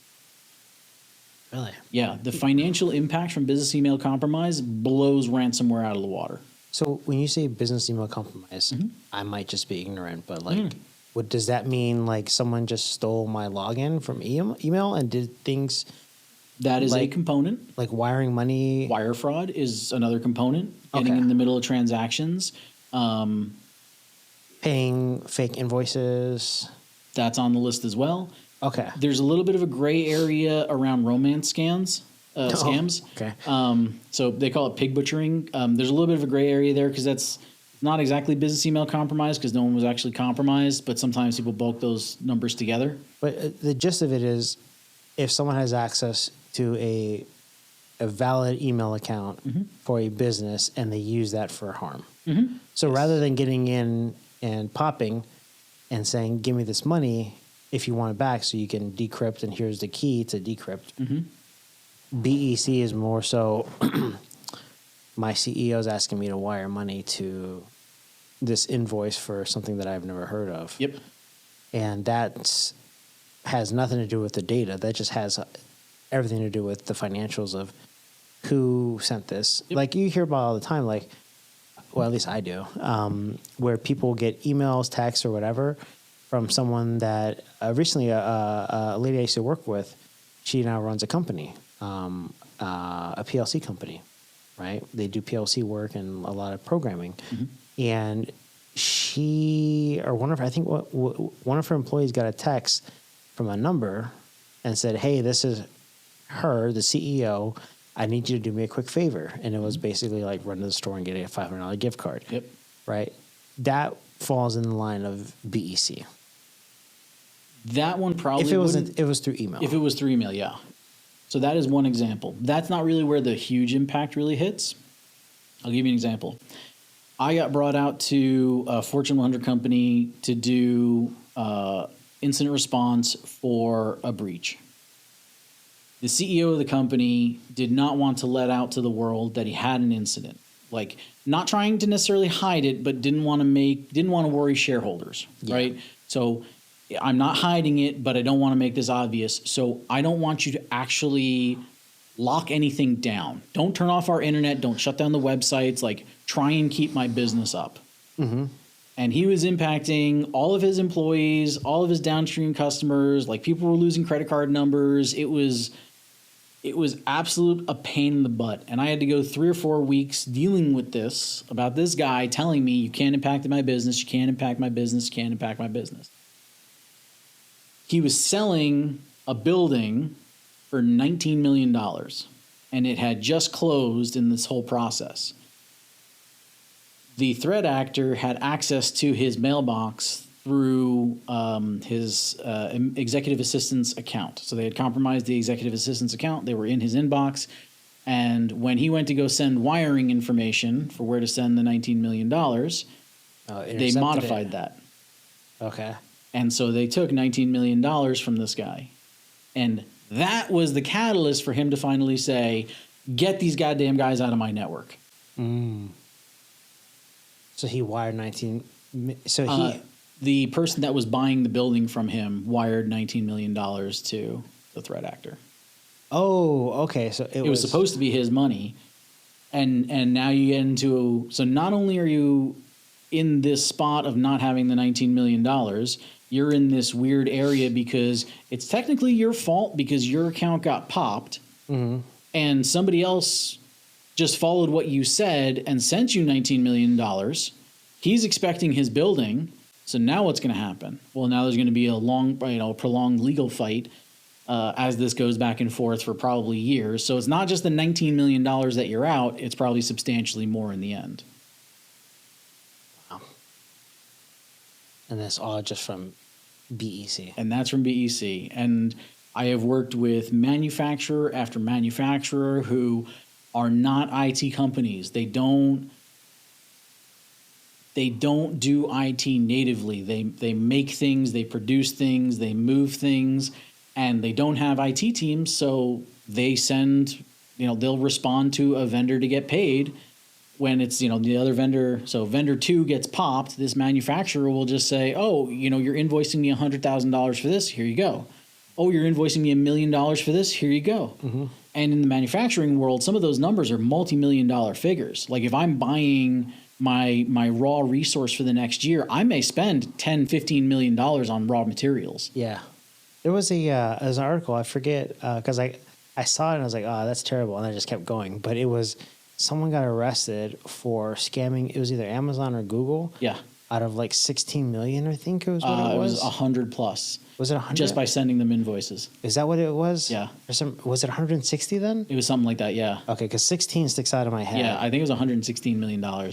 So, yeah, they're just fake invoices, and they paid them, right?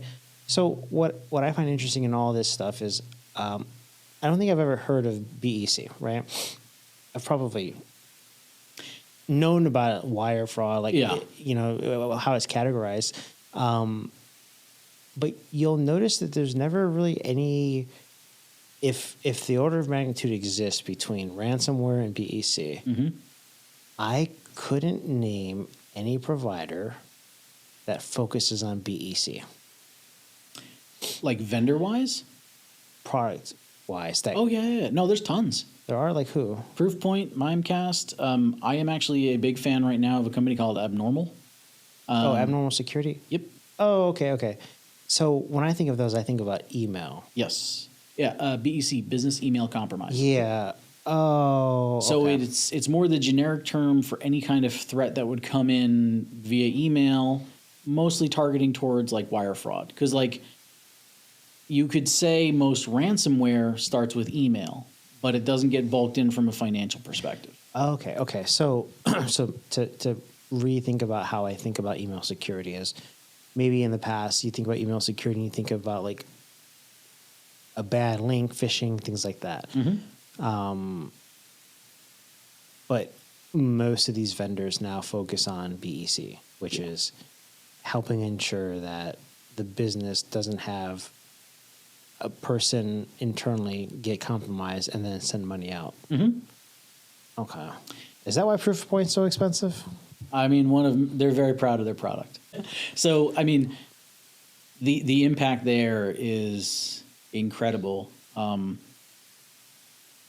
When I go and talk to companies about those types of products, I almost never really get pushback. Because they know. Well, almost all of them have experienced an issue. Like they've wired millions or hundreds of thousands. Tiny cities.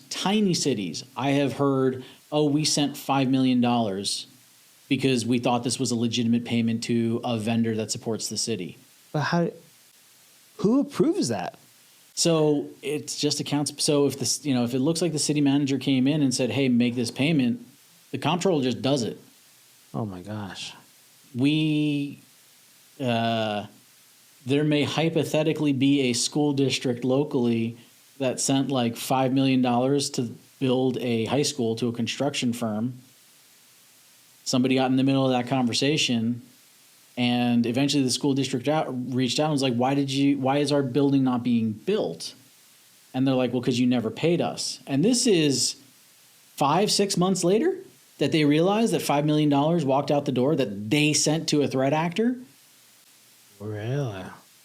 It happens. That's why, like, the impact in some of these organizations, that's why BEC is so profitable, why it's so much higher, is that, like, I don't have to go back and forth. I don't have to do all this hard work. I just get in the middle of a single email and I may make millions. Yeah, I get the right wording. That's another thing that I've seen Ryan talk about is how people or bad actors are using like ChatGPT. Oh yeah, to do things at scale, but more so to personalize and imitate and create. Maybe it's along the lines of like what Lester calls MDM, right? Mal miss dis. Or mal-dismiss information where someone's sending something out and it's just wrong, right? But now you send that through an email and it gets to the right person that by your definition, or at least what I'm calling it is your definition, now falls into BEC. And then now that I am an accounts payable person and I get that email from someone that's a senior director or a VP that is legitimate, because the other thing too is like with these emails, you'll see it all the time is like this email comes from an external source, an external party. Please be aware, like it's on every email now, right? But when it comes from internally from someone that has been compromised, there is nothing to state to the other person and say, let me just double check on this, right? Like because now I'm just doing my job. I get paid. I get paid to make sure I pay these bills, right? It's not my job to make sure it was real, right? Or legitimate in any sense. And now what happens is a legitimate email comes through from an illegitimate person writing it. It goes through. It doesn't have these designations of this or that is bad, potentially, or outside of our source, right? It's not coming from at yahoo.com, right? You get it. Okay, it looks good. I mean, paperwork. Yeah, okay, cool. Click OK. And then especially if someone else is expecting it, like in this situation where they're trying to get something built. No, that's a legitimate bill. Right? And then it gets paid. Man. So where do you think more of the money is? Is it in BEC or is it in ransomware? By far BEC. BEC. Literally by far. But you don't ever hear about it. No, you don't, because it's not sexy. Ransomware is impactful because it's public and I don't want to go down too long of a tangent, but culturally, in some cultures, they are all about like publicity and embarrassing people. And you can almost tell different threat actors and where they're located based on how they behave. Okay. Because a lot of them, some of them are just, hey, you're owned and I've got your information. Others will take like marketing campaigns on Google for your name saying, hey, these guys were ransomwared. Here's a link to a news article, because in some cultures, that's how you get people to pay, by embarrassing them, by making a spectacle of it. And you don't really get that with business email compromise. Someone gets owned and it's just like, yep, we did that. I was dumb.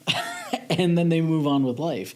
There's no external presence that's really out there marketing. No one is going to go out there and say, hey, I took $25 million from these idiots. There's no reason for it. So ransomware gets more attention because businesses go down. There's tons of publicity. services are obviously impacted. So people see it more, but it's definitely not the biggest threat. So whenever these the vendors that are out there are selling products and they're say, it's my favorite one, cyber resilience. Yeah.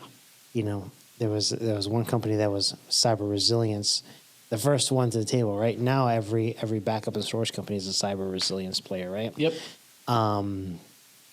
Not to name any names. No, I know exactly who you're talking about, though. But you hear about this and it's like, oh wow, yeah. And then when you talk to someone like Mike, and we had talked about how he determines where they spend their money. Yep. And he does what's called like a risk assessment chart, if you will, which is a concept that he got from another gentleman named Dan Schuler. Out of all these people that are coming in, right? All of them, every single person has some sort of ability, or not ability, a process to understand what their risks are, right? Because they're all in cyber, right? Yep. They're all risk management to an extent. Yep. And they all have a way to say, how do I spend X amount of dollars? Yep. Right? And the way that Mike does it, from Dan and from I'm sure from other people too that have come together, is they look at what the outcome potential is, what I'll say the negative outcome potential for a particular set of tools. Yep. And if the price of that tool doesn't have the ROI on the risk that it mitigates, it kind of like falls lower on the priority list. Yeah.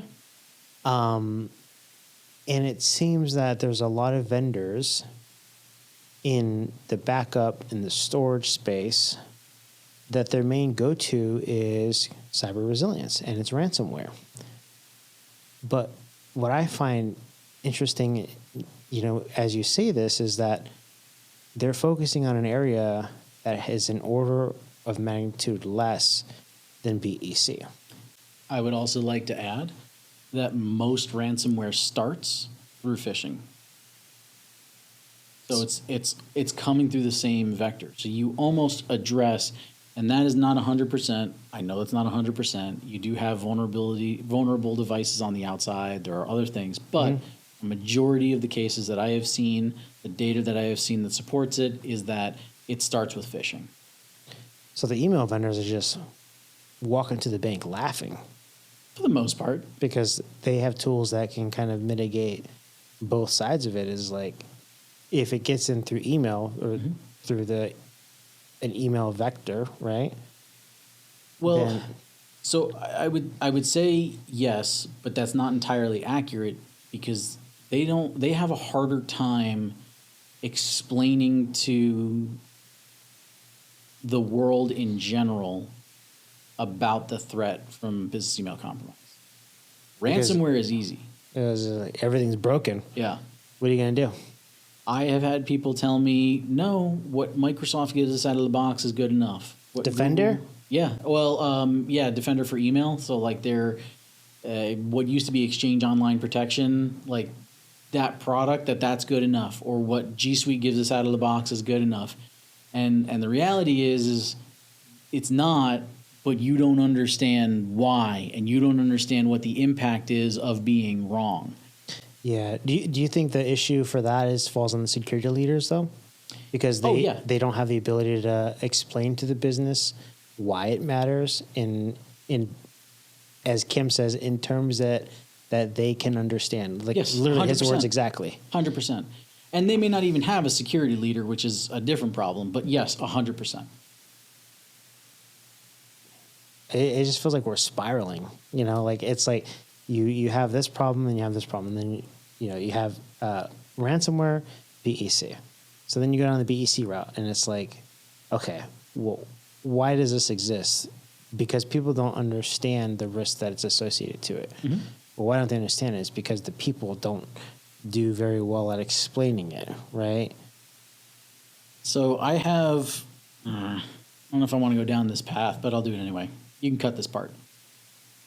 So I have had the security circle of life, which I have had since the early 2000s, and I have seen it held true the entire time, which is We have this massive need for security people. There's not enough of them. So we hire bad security people, people who don't know anything about risk, people who don't know how to talk to executives, how to justify what threats are actually out there, how to quantify that risk for an organization. Those people make bad security mistakes, which cause breaches, which cause a larger need for more security people. So we're spiraling ourselves because we don't have enough good security people. We have bad security people. And it's not even necessarily a shortage. I mean, we do have somewhat of a shortage, but people keep saying, well, if I can't get someone good, I'm just going to get a warm body. And in reality, that person makes bad decisions, which makes things worse. Yeah. So that's something that we kind of talked about with Lester. Okay. So for everyone that comes in, I try and have like a theme or an idea. And Lester's specifically was hard times make great men. Yes. Right? Great men create good times, right? But good times create weak men. Right? Or maybe I'm messing it up. No, that's right. It's like the circle, right? Yeah. And so my question to Lester is, because his childhood was a lot different than what most people had.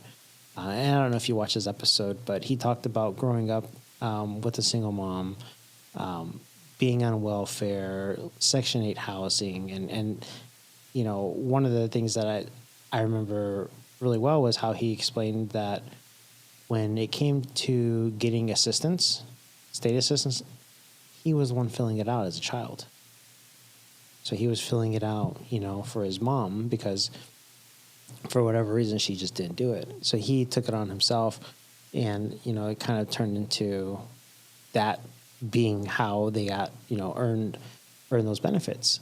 And my question to him was, hard times make strong men, right? Strong men create good times.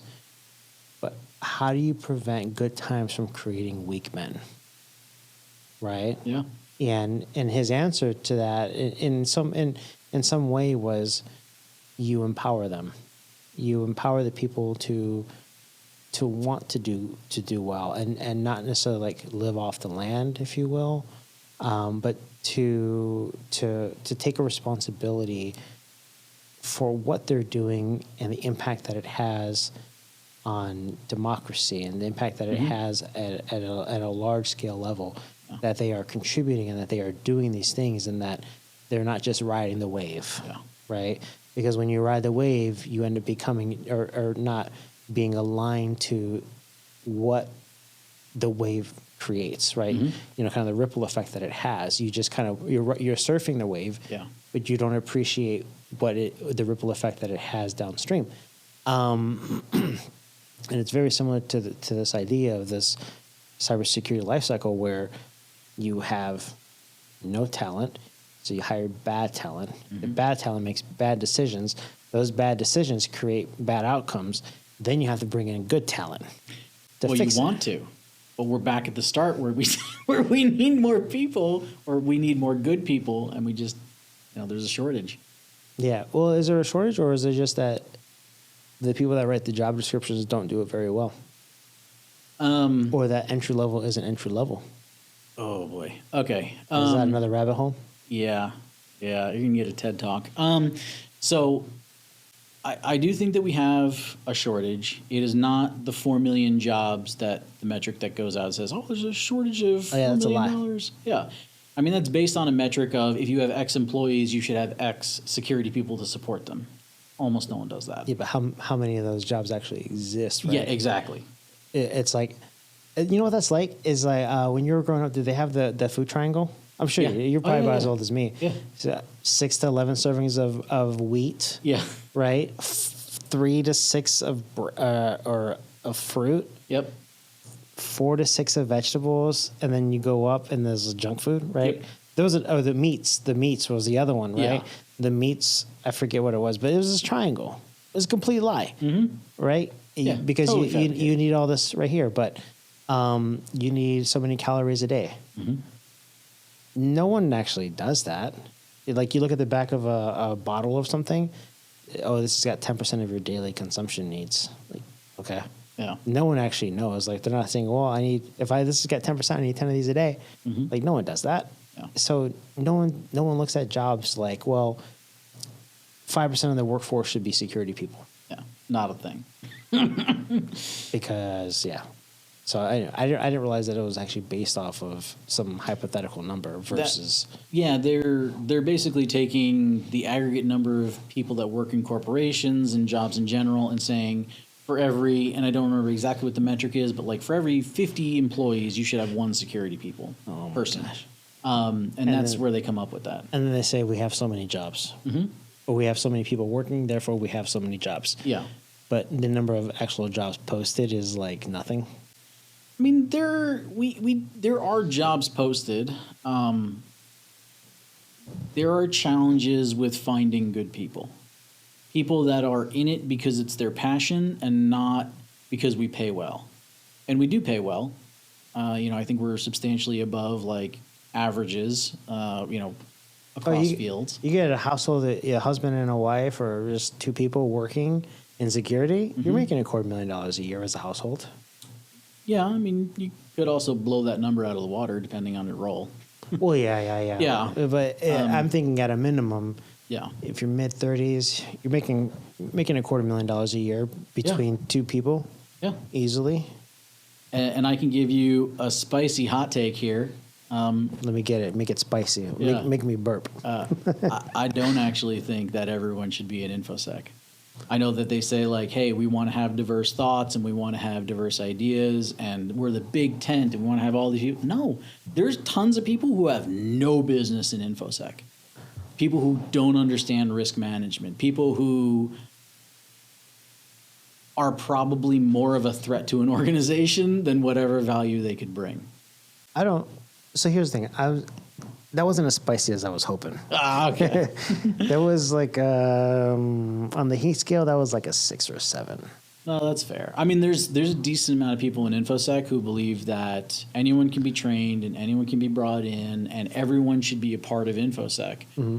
And I always feel bad pushing back on that. It's just I have met so many people who, you have to have that uncomfortable conversation of you should go find a different place, like a different field, because this is not for you. Yeah. Well, I feel like I'm on the fence because I don't have an experience one way or the other, right? Lester would probably say that, with his background in being music, he came up through IT management and then got into cyber, right? Yeah, like music, right? Like music degrees, like there's transferable skills, right? Yeah. It doesn't have to be a technical job. It's more about, are you competent? Are you passionate? And do you have the right mindset for it? Versus, are you just here for the money? Yes. Okay. I think I get behind that. Because here's the thing. When I'm at the gym every day, I listen to podcasts, security podcasts. Like this podcast. Yeah, like this one. So I go through about 20 hours of security content a week. Because I enjoy it and because it's necessary for this job. Like if you actually want to stay current on threats, that's what you kind of need to do. Mm-hmm. And the reality is if you don't like what you're doing, you're not going to force yourself to do 20 hours of something you dislike every single week just to stay up on it. Yeah. And if you don't have that passion, like you shouldn't be here. And I can go down story after story of people that I have found for a variety of reasons don't fit in InfoSec, but want to do it because it's either cool or there's money or they think it's like amazing. I'll throw out one in particular because if you look at this person on the outside, you'd think they'd be a great fit for InfoSec.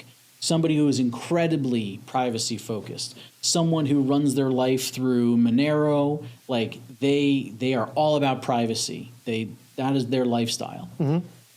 They lost their job and they were looking for a new job. And I basically said, hey man, send me your resume. I will do what I can because I feel bad for you. And he sends me a resume with somebody else's name on it. Oh, wait, what? Yeah. And I said, what is this? What do you want to do here? And his feedback was, well, if I pass their interview process and they like me, well, then we can negotiate and maybe they can just pay me in Bitcoin. And I had to have this long conversation with him around, you want privacy, but you want to work a job where somebody is giving you a level of trust. Someone is entrusting you with the safety of their organization. You're probably going to get privileged access into that organization, but you don't want to reciprocate that level of trust. And there's a lot of people in that privacy space who want privacy, want to maintain their privacy, but also want you to give them trust. And that's not somebody that's good in InfoSec. That's like the cake and eating it. Exactly. So, okay. So I might have a hot take. Do it. I might have a hot take. It's probably not super spicy. It's not ghost pepper spicy or it's not even Serrano, right? I just say hot take because maybe it is. I don't know.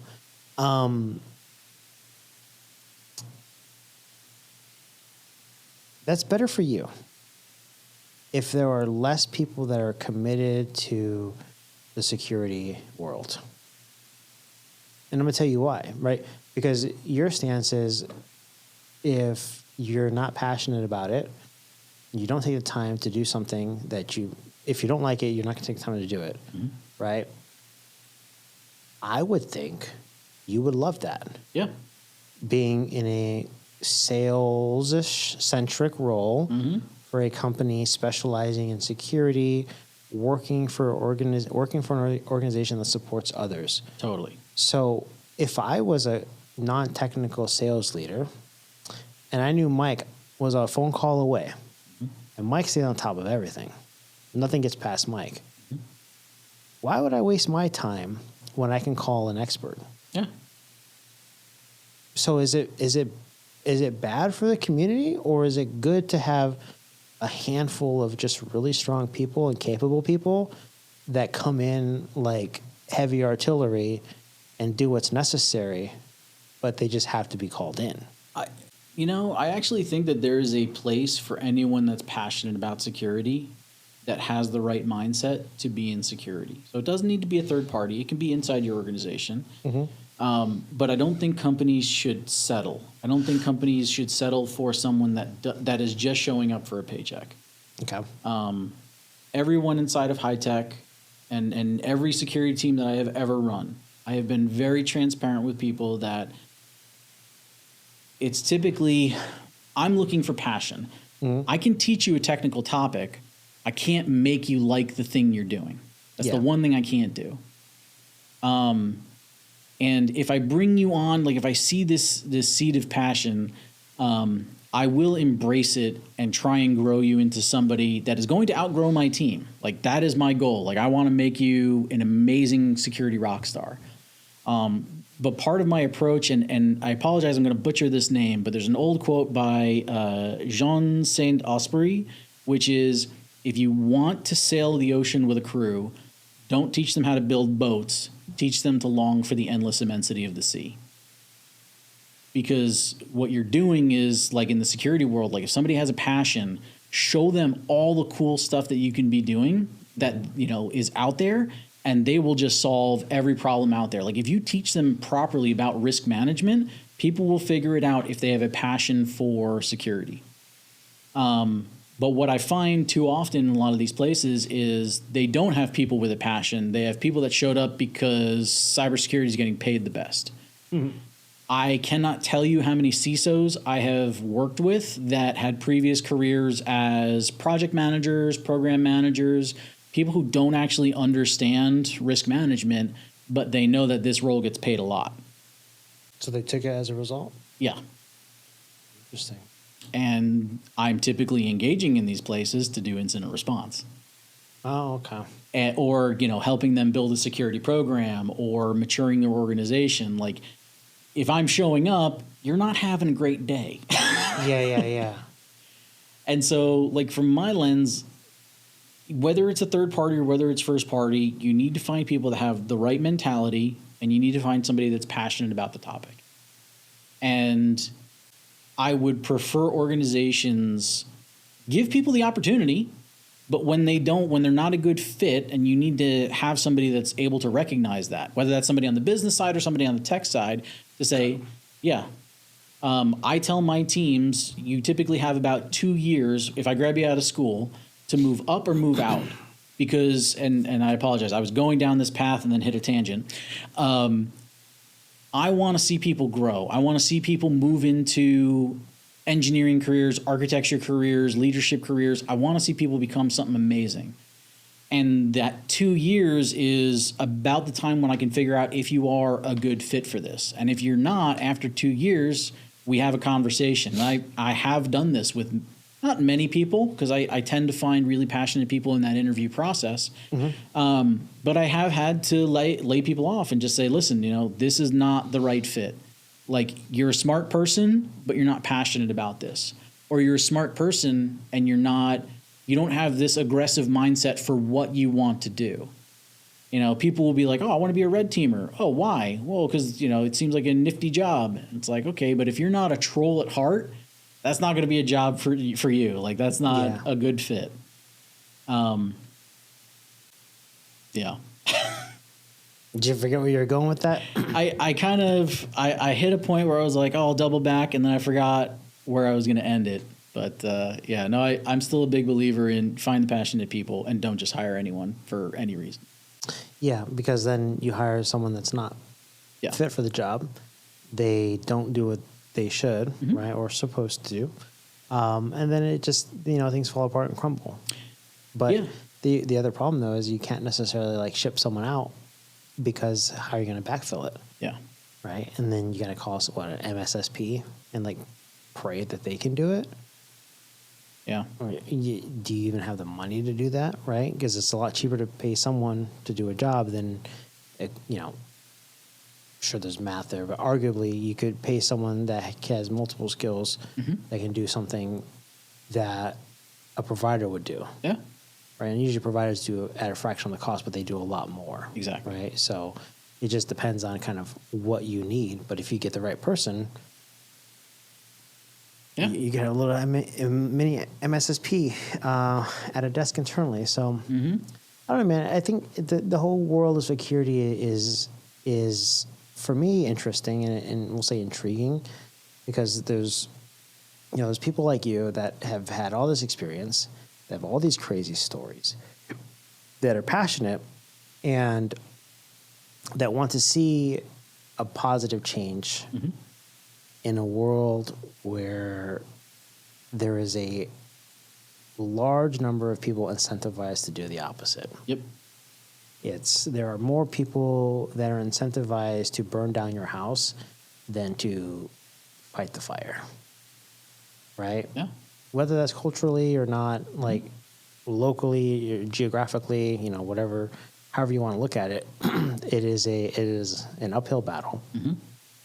And I think at the end of the day, what really matters as a security professional is being passionate about what you do, because that passion will translate into going into a dogfight. Yeah. Or going into a situation where the odds are low, right? But it's something that I talked about with Mike is when someone is passionate about something, right, there is a intrinsic form of hope. Oh, yeah. Right? And you can't necessarily beat the bad guys without hope when there are odds against you. Right? So I think maybe the key at what you're saying is not necessarily that people have to be passionate. It's they have to be passionate because that passion creates the fire, creates the hope to go into as arguably a battle. Yeah. Outnumbered. Oh yeah. Yeah, I mean, if you're not passionate about this, you literally can't defend yourself. You cannot keep pace with the quantity and quality of attacks that are coming out regularly. Because bad guys are incentivized. Like, you come up with something new and novel, you get money. You get paid. Yeah. I mean, the incentive, if you're working on a blue team, if you're working on defense, the incentive for stopping an attack is the what is it? A job well done, the sensation of a job well done. Like, you're not compensated anymore for doing a good job. No. Obviously, no one's going to fire you in InfoSec because it's so short-staffed. Like, the incentive model for you bettering yourself isn't really there. There are self-starters and people that are passionate about it who are like, no, I want to do this because I want to build my career and I want to be an expert in this field. And, but that's not a lot of people. Like, that's a small list of people that do that, or a small subset of all the people that are on blue teams today. Which is crazy. Yeah. Because it's just like, there's not enough people, and then of the people that are there, there's not enough motivated people. Yeah. So how do you win?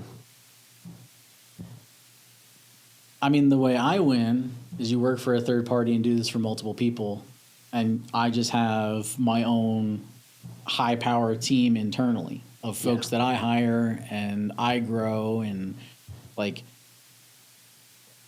I love the fact that I've only made a few bad hires throughout my career. I have had so many amazing hires. I've had people that make me so proud. Some people that have, given me amazing feedback. I ran into somebody at CactusCon 2 or 3 years ago who told me, hey man, when I first met you, I was making $18 an hour as a pharmacy tech. And you saw something in me, because he was passionate. And so like, I identified he didn't have any experience, but he was passionate. And the way I work is I'm going to keep giving you stuff until you yield, like until you push back and say, all right, dude, I can't take any more. And he just kept taking it and kept taking it and kept taking it. And within a year and a half, he outgrew the role. And I got him promoted, and he outgrew that role. And within a year, I basically told him, hey man, you have outgrown this team and this job. I'm going to go help you land another job. And in the span of 2 years, he went from $18 an hour to a substantial 6-figure salary somewhere. And he came back and said, thank you for changing my life. And I said, dude, I didn't do anything other than I saw that passion and you put in all the hard work. You did all this. I just gave you an opportunity. And like, that is the best feeling in the world to me. So that's how I win. That's a pretty good win. Yeah. I whenever I see people that are looking for jobs, and now I just send them your way. Yeah, and along that line, it kind of depends where I catch them. I'll give you an example. Got a guy on the team named Drew. I took him from Lumen or Lumify. Lumify, I think, was a big MSSP. And day one when he started, he goes, hey, is it okay if I work 9 to 5? My response to him was, I don't care. And then the next day, he's like, you know what? That was a little off. Can I work like 8 to 4? I said, Drew, I don't care. What I care about is that the job gets done. I don't care how you do it. And whatever tooling you need, whatever process, training, anything, I'm here to help you. If you have questions, if you want to dig into stuff, I'm here for that. How you do it, when you do it, that's all up to you, man. You're an adult. And he had this whole career where he had to check every day. Yeah, checking in. He would tell me like, "Hey man, I'm going out to the doctor." I'd be like, "I don't care." And time goes, and time slowly goes on, and I kept telling him, like, "Hey man, I don't care. I don't care. I don't care." And he would log in at 8, log off at 5, like to the moment. And eventually I had that conversation with him where, and this was like over the course of like 2 weeks. And I told him like, "Hey man, you do what you want. You're an adult. Like, I have tasked you with the things I need you to learn. And from my lens, what I need to do is give you interesting challenges. And I think if I do that, you're going to learn and be amazing." And it was like the week after that I think I had kind of broken him from things, because I started seeing him, I had given him some challenges with CrowdStrike. And I saw him online at like 6 o'clock. And I was like, "Hey man, it's kind of late. What's going on?" And he's like, "Dude, I'm so close to getting this solved. Like, it's, I almost have this thing working." And I was like, and that was the moment I was like, all right, I finally have broken him of his bad habits of the way other companies treat their people. as almost like transactional when it's like, no, like, I don't want to do that to you. Like, you're an adult. You shouldn't be treated that way. And so, I finally got him to that point, and he's like, he got it. He's like, I get it now, man. Like, this is actually a fun job to work. And he's been amazing. But along the lines of like how I'm hiring people, I tend to try and get people out of school because they don't have those bad habits. They haven't been broken by other organizations yet. Yeah, they're not damaged goods. Yeah. It's like they can be molded like clay, right? Yeah. Okay. Well, usually whenever I think what you told me was 4 out of 5 people that you were hiring came from GCU. They did. Right? So whenever I see people from GCU looking for a job, I send them your way. I might tag you. Megan, by the way, she was one of the instructors for TISO. So I don't know if you've met her personally, but she's done a lot of she does a lot of hacking. She covered the Kali Linux part on the TISO course, but she was there for pretty much every session. Nice. I think she's done some hacking competitions where she finished in the top like 5% or something like that. Oh wow! And she's got articles on that I saw. I don't know specifically what she's looking for, but I saw yesterday she was looking. Yep. Said, I know a guy. So yeah, she pinged me. So I would definitely speak with her. Speak with Mike about her. Yep. Maybe if something happens there, I can be like, yeah, like I helped someone, right? And to me, that'd be cool. That's a great feeling. That's one of the cool things about doing this and meeting so many people is you meet people that might be looking, but you also might meet people that could be hiring. Yeah. So I think overall, I don't know how long we've been going for. I've kind of stopped keeping track because of the issue that we had earlier, but I will say we're running low on the time because this second half has been an hour and a half roughly. And I feel like I'm starting to get like a headache from not eating all day. Oh, I'm sorry, man. So I probably got to get to running, and I got to go finish doing some of the window stuff at the house. But you might have the record. I don't even know. I apologize for dragging it out then. Oh no, it's fine. That's the way. So my whole thing with this is people come and they stay as long as they want. Okay. Right. Today, probably a little bit more stress for time because of moving and this housework that I'm doing. But otherwise, dude, I was here one night till 12:30 in the morning. Oh wow. Granted, the gentleman that showed up at like 8, right? So we're doing things out here. So I don't necessarily have like anything closing to say. Oh, I think I had a lot of fun. I learned a lot of new things. I feel like I knew about BEC. I just didn't realize the extent of what was classified as it. Yep. The fate of the Fortune 500 is pretty sad, or not sad, but just what's the word I'm looking for? Enlightening. It's enlightening, and the things that you don't realize, and it all comes from people like you that are experts in the area, talking with these clients and understanding more than we'll say like a layman would. Probably someone like myself, from the security optics. And I think ideally we get those stories and we share them, and the average person can learn, or maybe someone in security can listen along as well. Yeah. You get some clips, take out stuff that shouldn't be, I guess, shared. Probably a good idea. I'll probably hopefully have some stuff for you in the next few weeks. All good. And this will probably post in about a month. So cool. Thanks again for coming out. Thank you for having me. It was a pleasure. As you can tell, I love to talk. Yes, you definitely blew up the what is it, the inflatable bounce house? Yeah. With all the talking, but no, man, I think at some point I'm gonna do more of a technical thing. There's a couple people I've spoken with already about less so like podcasts, more so technical. Nice. And my goal with that would be to record in the same setting, maybe take out the cello and rearrange some of the things to where it's like a podcast, but it's also a technical demonstration. Nice. And the benefit there would be that whoever the engineer is, maybe they're a specialist in a certain area, they get to kind of show off what they know how to do. Is one thing, but then also help teach others that are within the community that can't necessarily find something like that online. Yeah. So I know Gavin Klondike does a lot of stuff. He does. And I've watched a few of his videos. But I think he kind of focuses on a certain area, which is around like the pen testing and things like that, and less so on like application related things. Maybe I haven't watched enough of his videos to know 100% which area he focuses on. But keep that in mind, whether it's you or someone from the team. If there's a way to kind of, I'll give you a really good example. So Mike and Ezra had a presentation at, I believe it was DEF CON, around AutoIt and some of the stuff that, the workarounds in there and how people are using it to maliciously do things. Yep.